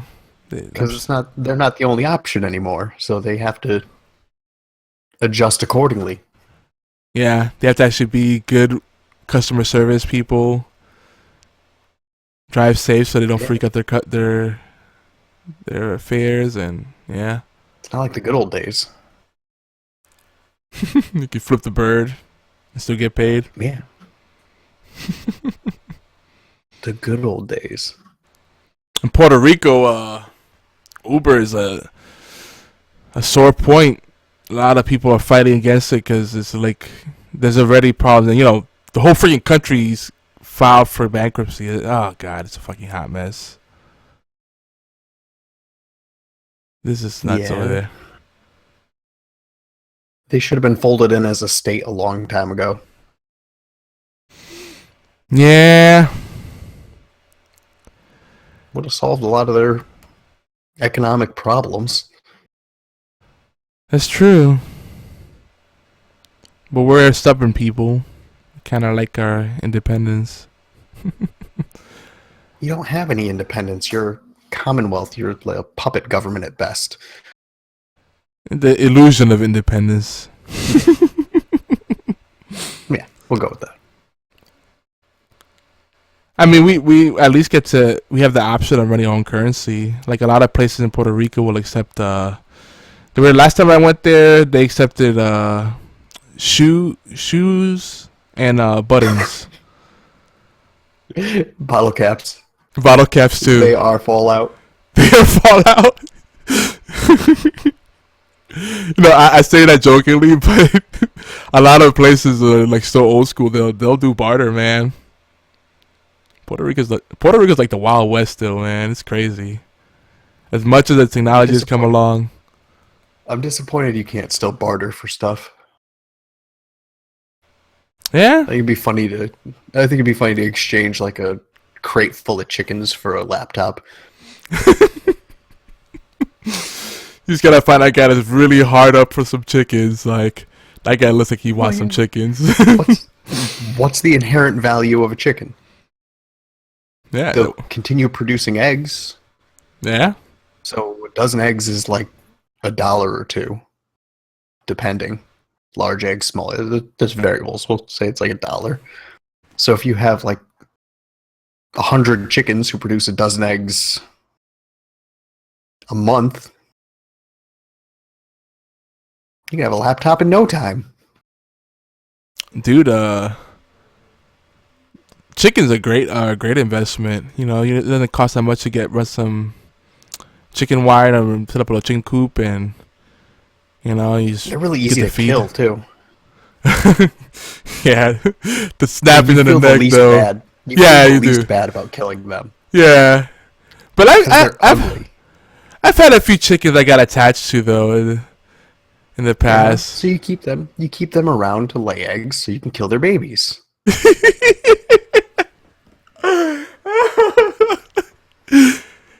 That's true.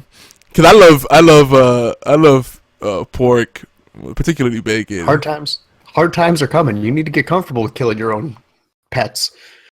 Yeah, but killing a pigs are so cute. Like, this is so plump, and then they snort, and even though they're disgusting when you really stop and think about it. Like, like your nose is leaky, and you eat whatever. With a pig, you don't kill them when they're small. You raise them up to being about, I think, like 500 pounds. Yeah. And then you kill them, and then they're good eating. They get massive, man. Oh yeah. But chickens are fun, man. I mean, it's therapeutic just throwing down the feed and then watching them go over and eat it. You know, sometimes a cool chicken will perch on your shoulder and hang out with you. Yeah, it's good times, Chickens man. are disgusting animals. They're just disease carriers. Oh, Lord, they're not that bad. Not if you take care of them. The diseased ones are the ones that are freaking cooped up like 100 in like a 1 inch by 1 inch square. You know. Suffering tastes the most delicious. Yeah, that's South Park taught us that, huh? With veal. Mm-hmm. That was so fucked up. But true, sadly. I didn't eat veal for a long time after that episode. Like, damn, I feel like a scumbag now. Let me get the veal parm. No, let me just get a chicken parm. They're treated just as bad, but I don't feel as bad because I didn't see a documentary about it. Exactly, it's the recency effect. Cause I've seen that firsthand. Like animals that are chained up so that their muscles don't develop, so they're all weak and soft and I can't deal. That's kind of sad. Yeah. Don't do that. Yeah. Don't eat veal, kids. Yeah. You can snap a chicken's neck. That's fine. Don't eat veal. they reproduce so rapidly, so you don't have the opportunity to feel bad. It's like, oh, Lucy died, but we have Lucy number 2, 3, and 4 right behind her. Yeah. Yeah. But eggs, man, steady supply chain. And the good thing about eggs is that you eat them before they develop, so you never feel bad about it. I love eggs. So much you can do with eggs. If you don't have any roosters around, then it's never going to develop, so you're good. Don't have to feel bad. True. See that? We just help people set up part of their apocalyptic survival plan. Get chickens. Get chickens. Keep them clean. Chickens, get a cow. Cows You need a lot of space for a cow, though. Yeah. Goats require much less space.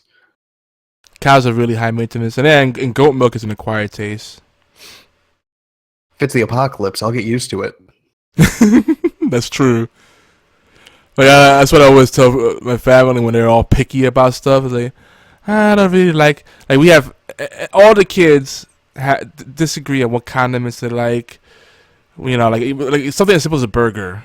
I'll have it without onions. I'll have it with extra onions. Oh, I want onions, but I want the long cut, not the short chopped ones.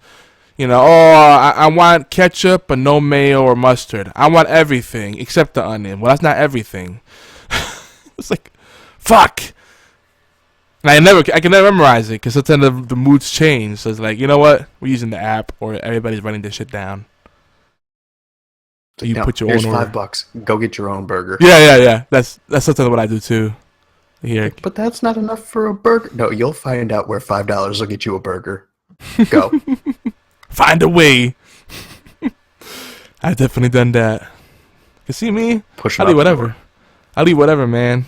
You know, if you were starving, you would not be picky. Now, there's certain things, you know, I understand why you're picky. Like, oh, I'm allergic to onions. Okay, cool. I understand. Like, I don't want you to die on me. You know, I'm allergic, you know, to mushrooms. Okay, cool. I won't put that in there. But some people are just picky just for being picky. Even with shit they never even tried. Like, how do you know if you're gonna like it or not? You never tried it. It's like, oh, I know. I can tell by looking at it. That's the problem with kids in general. But what you do is, I found this trick with my daughter. You pawn them off. We had these vegetables, this bag of mixed veggies. I wish I could pawn them off. Jeez. We had this bag of we had mixed vegetables with dinner. She complains about eating green beans, broccoli, all this stuff. But there were green beans in there and peas. I hate peas. So I'm like, I love them. I hate green beans. I hate peas. We're gonna get the peas out of there. We're just gonna eat the green beans with the carrots and corn, and we're good. Get the peas out of there, and then we just eat those. But I don't like green beans, yeah? Neither do I. We're gonna eat these. And she ate them. Didn't eat the peas, fine. It was great. You gotta find some common ground with them on something they don't like, and there you go. That's true. Yeah, that definitely works. You know, be relatable. That's a good life tip, as a whole, really. But if you want someone to do something they don't want to do, find common ground with them, and then force them to do it. get in the trenches with them and then punch them in the gut. What? Yeah, exactly. So some quick news headlines, and then we can start wrapping up. I think we had some good banter. But our obligatory news for the episode here. The WannaCry Ransomware. That was a big thing, last week. I think it was Friday that it like went like spread like wildfire in India, right? Yeah, Friday and Saturday. That actually affected where I work. The whole day. Did it? The whole day Saturday. Yeah, the whole day Saturday. They were working with that, trying to mitigate it. When it seems like one person was infected by it, and the rest were potential that they had managed to snuff out. Yeah, because it's a worm virus, so one computer in your network gets affected, and it'll start spreading. That's the problem. It takes one idiot that clicks on a link or a pop-up. Yeah, so that's a PSA, folks. And I get this a lot. I have to remind my wife constantly. Like, if you get a pop that says your computer's infected with viruses, no, leave it alone. No. If there's no way to X out of that box, you Control-Alt-Delete, or you just turn your computer off and back on. Yeah, especially if it's something that doesn't give you an easy way to exit out. And don't trust the text, because no may mean yes, and yes may mean no, if you know what I mean. Like, yeah, if there's not an X there, that's like a Windows X, or you can't, like, Alt F4, freaking hard turn off your computer. See, that's the funny thing with having a Mac, because I'll see your computer has a virus thing pop up, and it's got all the Windows badging on it. Oh, and you could tell it's fake. Yeah, that's right. Just get a good little chuckle out of that one. Yeah. Yeah, it's harder to disguise it on Mac. But what are they going to do? Tailor a phishing virus to someone who has to the 2% of the population that's using a computer? No. No. The thing is, people also forget, like, even when you get links from people don't, just because it's someone don't trust it. Like, I get so many things from friends like, oh man, you lost a lot of weight in this video. Like, yeah, but they just link me to something. I don't trust it, and I'm super paranoid. I'll ask my friend, is that you or did you get hacked? They don't respond, so I'm not clicking on it. So they've expanded some of my job roles where I work to doing research on suspicious links that have been clicked. And I can see the email that it comes from, and I can see who sent it. This one genius clicked on a link that was emailed to him by himself. Oh my god! It wasn't forwarded, it wasn't a reply, it was an email that had been sent to himself from his own email account. He's like, oh, did I send myself an email? I don't know, but I looked at that and I'm like, what kind of person does that? But yeah, and I've been doing a lot of the research on some of those phishing sites. You'd never be able to tell the difference of some of them. They're so well crafted to get you to put your information in. Yeah. The ones that take advantage of a common typo. That's another thing you gotta be careful of. You go to your bank and you type a letter wrong. You're not using a bookmark, whatever. Mm-hmm. Access it from a different device. It may look exactly like it. It's so easy to just copy some CSS and then just change the back end. Yeah, like Capital One, spelled capital the opposite way. See a P. Yeah. ITOL. Yep. Or if you miss a letter, like there's people that register all these like typo domains to capture some of that offshoot traffic. Yeah. It's crazy. But so yeah, that's that's definitely something to be wary of. 'Cause a lot of this stuff can be avoided. Another thing is if you get hit by ransomware, because the WannaCry thing, it's funny. It was such a pervasive thing that people in even my company that are not tech savvy were all like in a panic. Like, oh, we're gonna get hit today. They said it in the news. Like, Jesus, like it was all over the news. They blew it way out of proportion. It was like Y2K all over again. We're all gonna die. It wasn't that big. It's more like when they broadcast about like tainted meats or something. I'm just saying the way people were talking about it, and there were like messages going on. They were calling meetings. I mean, Jesus Christ! Like it was just like just so overblown. Yeah, it wasn't the Y2K level, but I'm illustrating how exaggerated it was. Because let's face it, we put in a lot of billable hours for Y2K, and nothing came of it really for 99% of the population. We just. Well, it's because they had fixed it through most of the 90s. Yeah, that's true. They've been fixing that whole the clock switchover issue. Yeah, it got fixed by the time it came around. I still came across systems that use a 2-digit year designation. Believe it or not. Yeah, they're not common. They weren't ever common. Yeah, because people in the 90s realized, this decade's going to be ending soon. Yeah, pretty much.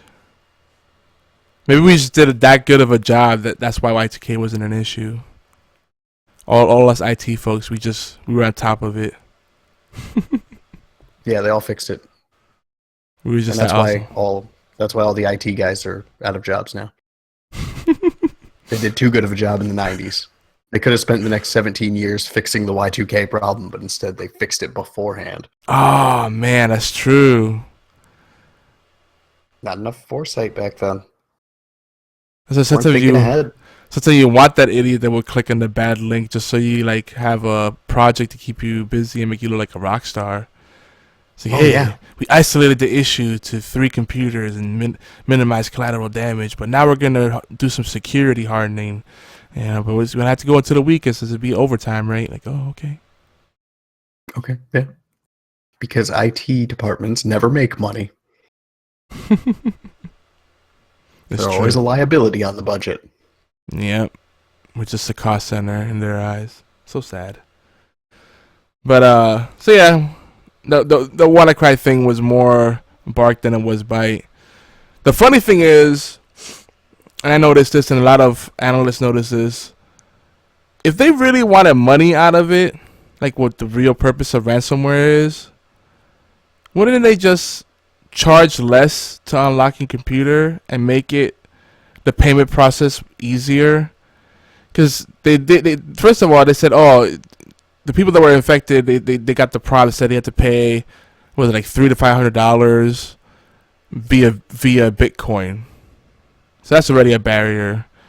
$300. Anyone that has half a brain is gonna go, well, what's to say that you're not gonna just run off with that money and not unlock my computer and decrypt my files so I could use everything again, And that's what they were saying. The risk you run. That's the risk you run when you pay a ransom anyway. Right, but here's what's worse about it. If I give you the money, will you give me back my child? Nope, they're already dead. Damn it. But in other cases of ransomware, they usually have a clean system of payment, and they at least have some system of tracking who made the payment. You could tell by the way they had it structured that there was no way of them being able to know who made the payment, who didn't. So effectively, no one was going to get, unlocked. Then there were a few documented cases of people that had their files decrypted, but again, like clearly they weren't in it for the money. Because if it was me and I wanted to just do something nefarious, well, they affected 300,000 computers to start. So like at $10 a pop, that's $3 million. And if it's $10, everyone's gonna be like, "Oh, okay." Yeah. And then you just leave the virus on the computer and just kick it back on every couple of months. That's true. Hopefully. That just sounds like a subscription to using your computer, and that's the future that I don't like. Yeah. Oh, we're giving someone out there some ideas. Like, Oh, I don't feel like doing. had that idea. I don't feel like doing the actual work. How can I make someone's life miserable and make money off of it? Well, I think there's too many lawyers already. So what else can I do?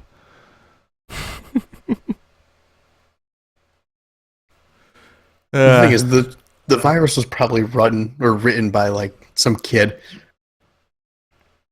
Probably. Probably wasn't someone who was an adult actually like thinking logically like we are. Like, how would I optimize the amount of money? Yeah, it screams. The kid probably only needed like a couple grand. That's all he wanted. And then the virus just spread like wildfire. And it's like, I could make a lot of money if everyone pays me. And that's how a lot of this stuff starts. Like, a lot of times it's script kiddies that get a hold of source code of something, and they know enough just to hack it up and repurpose it, but that's about as far as they go. Like, my son's really good with that kind of stuff. He's like, oh, I can write in Python. It's like, okay, sure you can. And hacking up some code, like a few lines of code, is very different than understanding operators and Boolean and all that stuff. Logic gates, algorithms. I don't understand Python. Python's a pain. It's a pain in the ass. I'm not ashamed. Yeah. Python's is a pain in the ass. You really don't really mess with Python unless you're doing some. Unless you're one of those IT people that likes to really show off. Like, I made this in Python. Like, yeah, why did you do that when you could just use the program that's already available to do the same thing? The old email servers that I had at my job ran on Python. Yep, see, there you go. Python's also really good to know if you're in the security side of things. You do penetration testing, all kind of cool stuff with it. But yeah, for most of the world, not that useful. It's one of those fancy things you just learn just to say you have it. It's like it's good resume padding. Yeah, exactly. Like. In type 12 font, you have CCNA, CCIE, CCNP, Microsoft certified, blah blah blah, whatever you feel like putting out there, Server Plus and Network Plus, all that shit. And then in like the smaller font, you put typing skills, Python. Now you lead with Python because that's gonna set you apart from other people. I'm kidding. I'm so kidding. Python's very good to know. It puts you in an elite class. It's like Ruby. Visual Basic. Visual Basic is what you keep down at the bottom. I know C++. Hey, C++ has its place. C++ is like the heart of so many languages today. Even VB. So bad. You can laugh at VB, but it still has its place. Now if you talk about Pascal or Fortran, that's when you're like, lols, really? When did you go to school? In 1960? You want to know something funny? What? They just recently got rid of a couple of file systems that ran on Pascal. There you go. Just recently. We're talking like 2016. Yeah.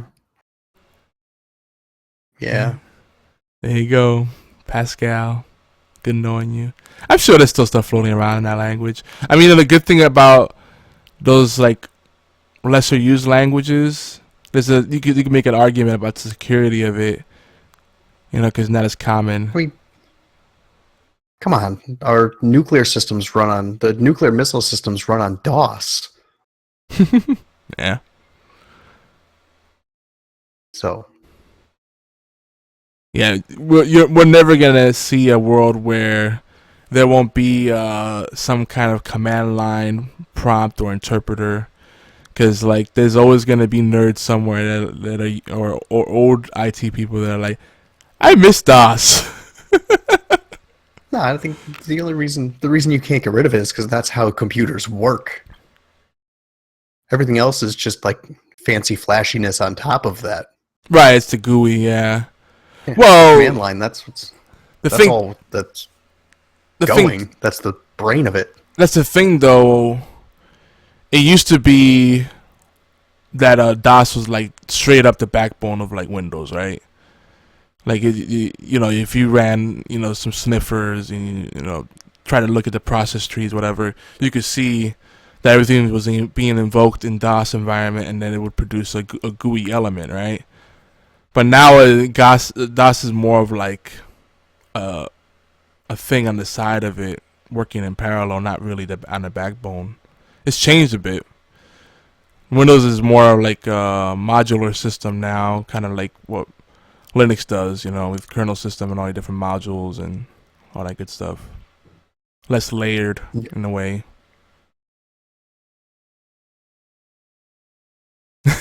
Nerd. I'm just saying.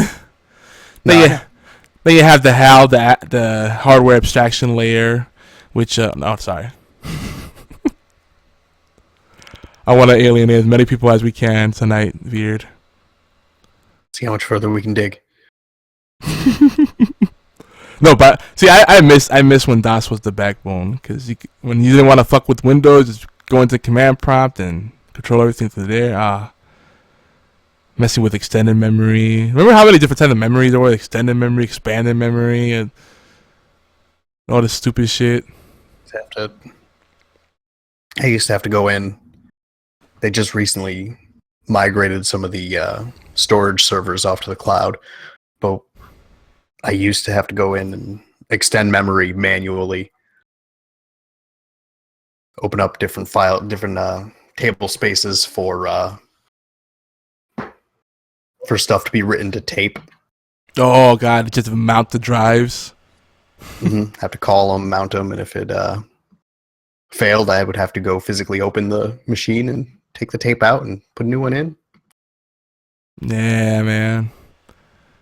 These are the little things that young kids won't have the pleasure of doing in the future. That's good, because it's a pain in the ass. There's no reason for half of that stuff to exist anymore.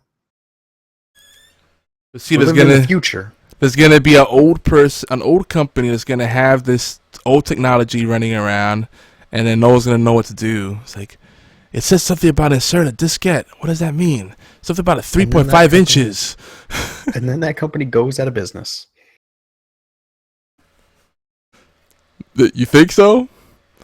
They could be a defense company that has it in place so that it's less hackable. It's like, who's gonna have a 3.5 inch floppy drive? Well, then you have to have someone around who knows how to do that, or evolve or die. Yeah, that's the problem with tribal knowledge. When you only have a few people controlling the knowledge, when they walk away or they die, you lost that information. Or you have a company that has to force out the old ones because they want to upgrade, but they can't because the old guys are there as the gatekeeper. Like, no, we're not going to upgrade. We need this. We need this. I need this. The comfort zone thing is like, well, this is the way things have always been done. This is the way they always will be done. Yeah, that happens a lot too. So a couple more things. Spotify acquired Niland, and most people say, who the hell is that? But it doesn't really matter much other than they're looking to improve search and recommendations. So that's kind of neat. I think Spotify does a pretty good job with that so far. But I still feel like Pandora is a little better with the whole genome project. Have to go back a few years to Last FM, which was there at the beginning of the music genome project they were working on. How about Spinner? Remember Spinner? Spinner was, I don't remember Spinner, but I remember Last FM. And Last FM had the app that would, not an app, that was an actual application that was on your computer that would read all of the songs that you played on your iPod and then upload them. I wonder if that site still even exists. I think it might still be around. But then based on what you listened to, it would give you recommendations based on what other people listened to. Oh wow, the site is still here. It looks like it's like a Pandora type site. Cool. Yeah. Cool that it still exists. But it would then give you suggestions based on what other people listen to. And it was fairly spot on until you started getting into like the real like hipster esoteric stuff that's it doesn't register with them that I don't even know why to qualify this. Yeah. There's only like 9 people in the entire world listening to it. It's like, oh, well, you're out of luck. Listen to something else. See, I'm just curious about it because I remember Spotify had actually invited me in the beginning because I was part of like that whole clout kind of ambassador program, because when you hit a certain in the beginning on clout, if you were seen as a high level A-list influencer based on your score, you qualify for certain things. So I got invited to their alpha and I just kind of ignored it. So I'm a late adopter, even though I could have been part of that cool group of people. Pretty early. Yeah. And because I didn't see what differentiated it. Like I like Pandora just fine, so it's like why do I need something else? So now Spotify's growing on me. I see some of the benefits of it, but it feels like it's lacking something. So maybe this will take it to that next level. I don't know. It's gonna have a hard time beating Apple Music or Beats Music. See, but that only applies if you're in that ecosystem. Like, to me, that doesn't interest me at all. It does. But I mean, it's the same. They're similar, but when you get something that's embedded in your phone already as opposed to another app, price-wise, they're about the same audio quality. Yeah, but again, open system. Like, I can have Spotify on my desktop, on my Android, wherever I want it, and get the same library. Yeah, the beauty of the Apple library, the Apple Music, their suggestions are all based on the 15 years of iTunes sales. So that's going to be incredibly accurate, or at least incredibly robust for information. You have a lot more data points, yeah. Yeah. Plus, you could be crazy and just install iTunes on your PC. I don't know why you would, but you could. Why would you? I'm a diehard Apple fanboy, and even that's stupid. Yeah, they install so much bloatware when you do that. Oof. Oh yeah, they bring the hurt bad to your PC just out of spite.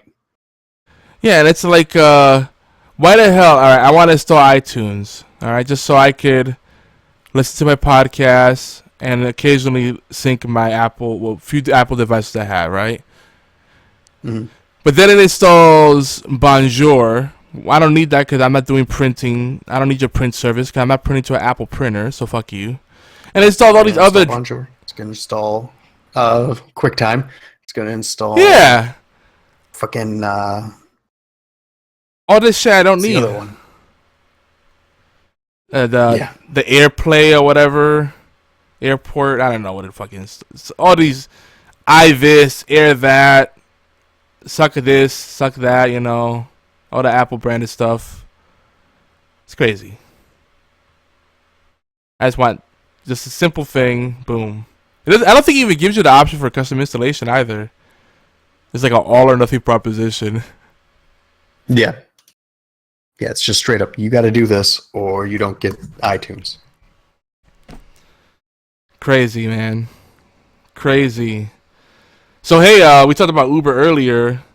Lyft seems to be doing some big plays for Uber's market share. Now they're doing this thing. I don't know if you noticed, but they're giving $100. Like the other day they said, hey, deposited $100 in your account. And I'm like, sweet. And apparently they're doing this for a lot of people. And it's $100. Free rides? Yeah, but there's a catch. You get $5 off your next 20 trips. And I think you have like a 2 to 3 week window to use all those funds. But $5 off a trip, that's really good. You figure. Well, I know that. I think Uber has a referral program. Is that Thunder? Holy shit! Sorry. Uh-oh. I think Uber has like a referral program so that you can get free rides or money off your next ride based on other people using the app. Yeah. The problem with referrals, though, this is what I see with it. Chances are that people that already have a need for that already have the app. So unless you have like some really cool friends that like you could refer and they'll at least install it, so you get credit. I saw the craziest abuse of the referral system. I was watching in a Game Grumps episode. One of the guys was like, "Use this referral code. I never want to pay for an Uber ride ever again."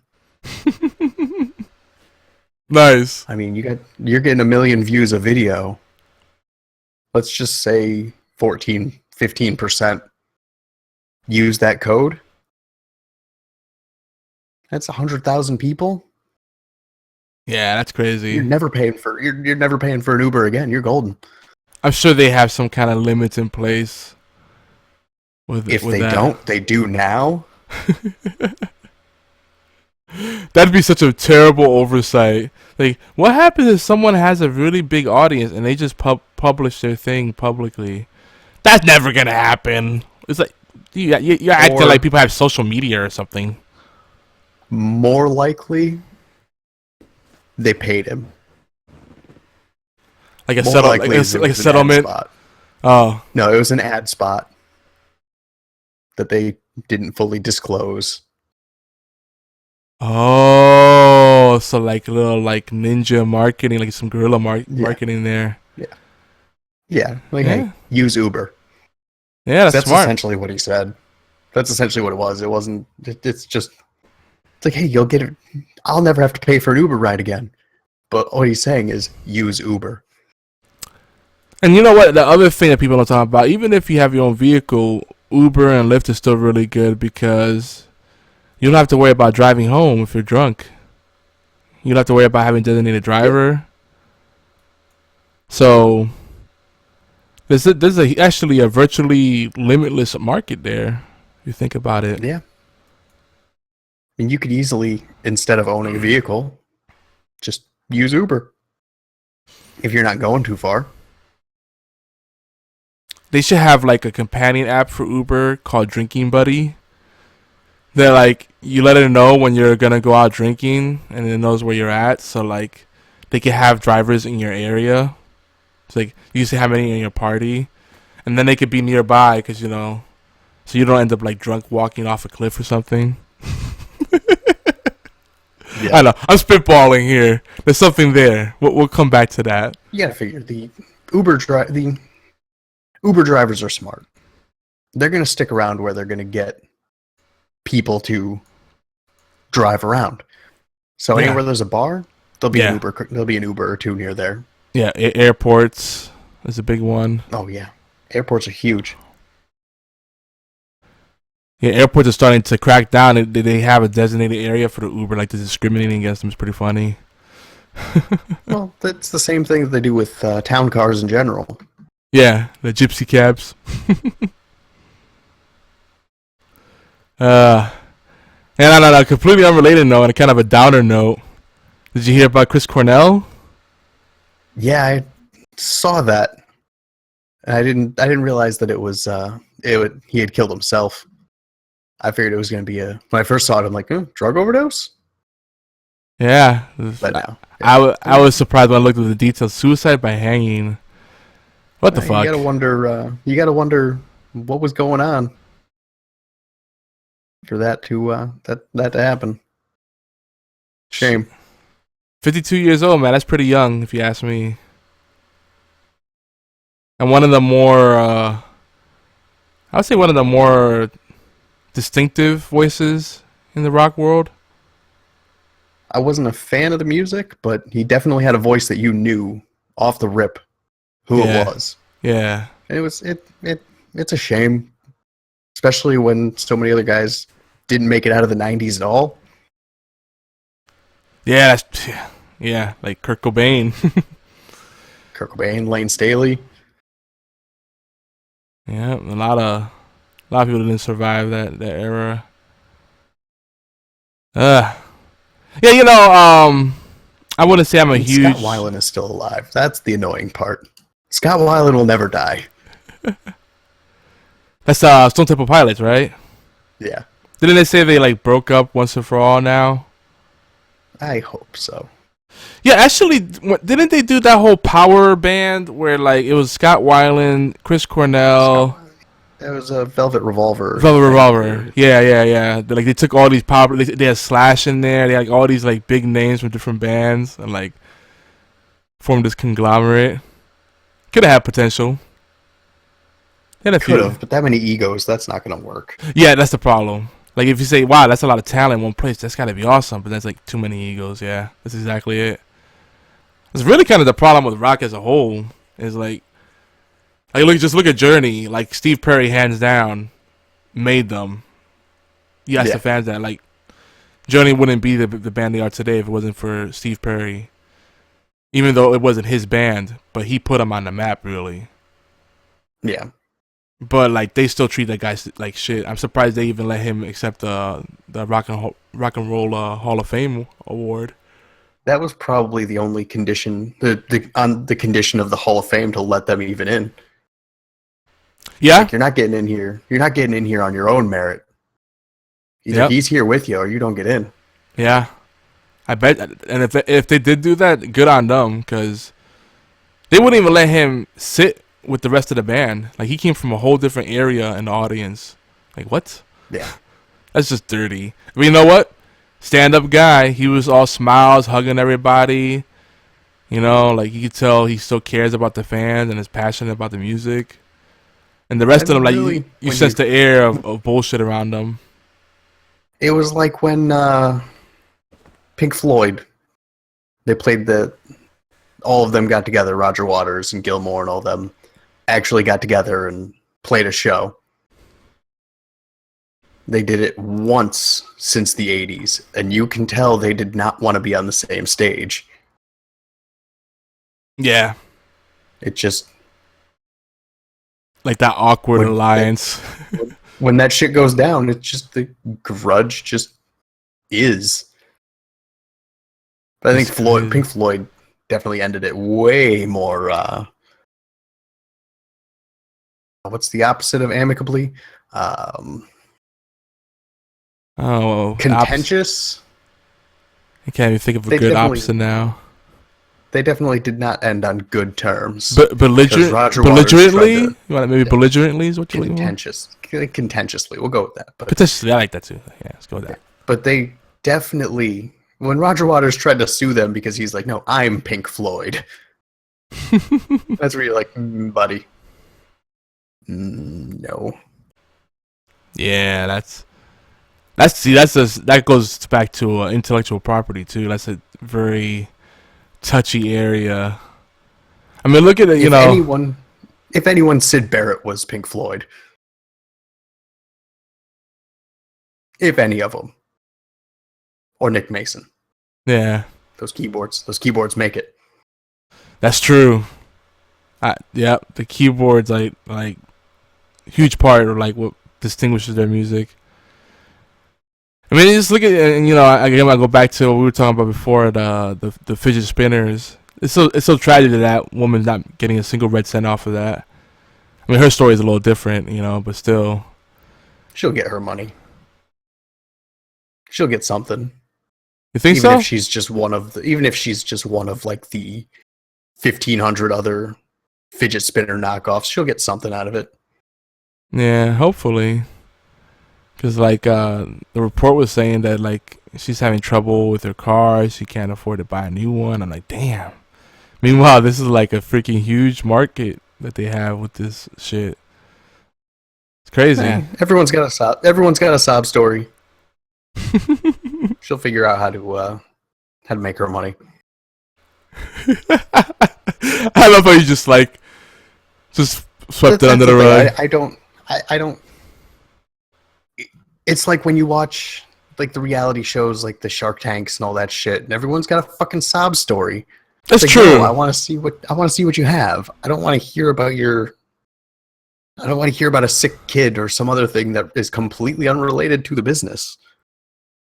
Yeah, but see, that's part of marketing nowadays. There's the human brands. It's the people behind the brand.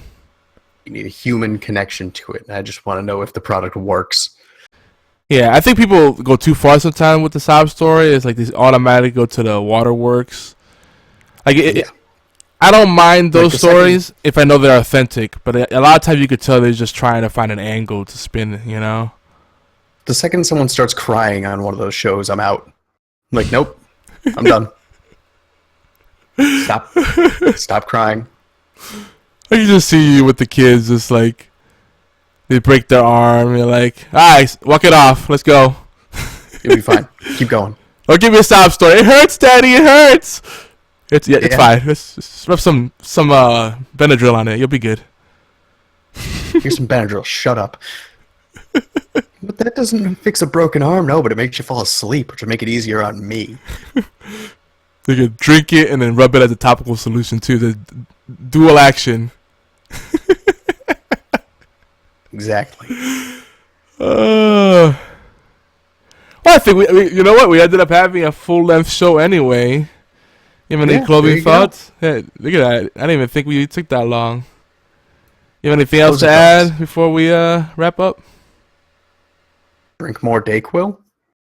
Yeah, I could go with that. I can get with that. So we're not doing this podcast, Beard. Where can people find you? Just find me on Twitter. Beard and Hat. I don't really do much else. Word.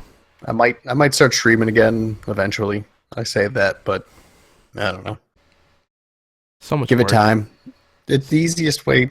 It's not even that much work. I mean, I have my green screen set up. All I have to do is just put it behind me. And I just have to pick a game and find 3 hours to play it. Yeah. That's the hardest part. It's like, let's find 3 hours.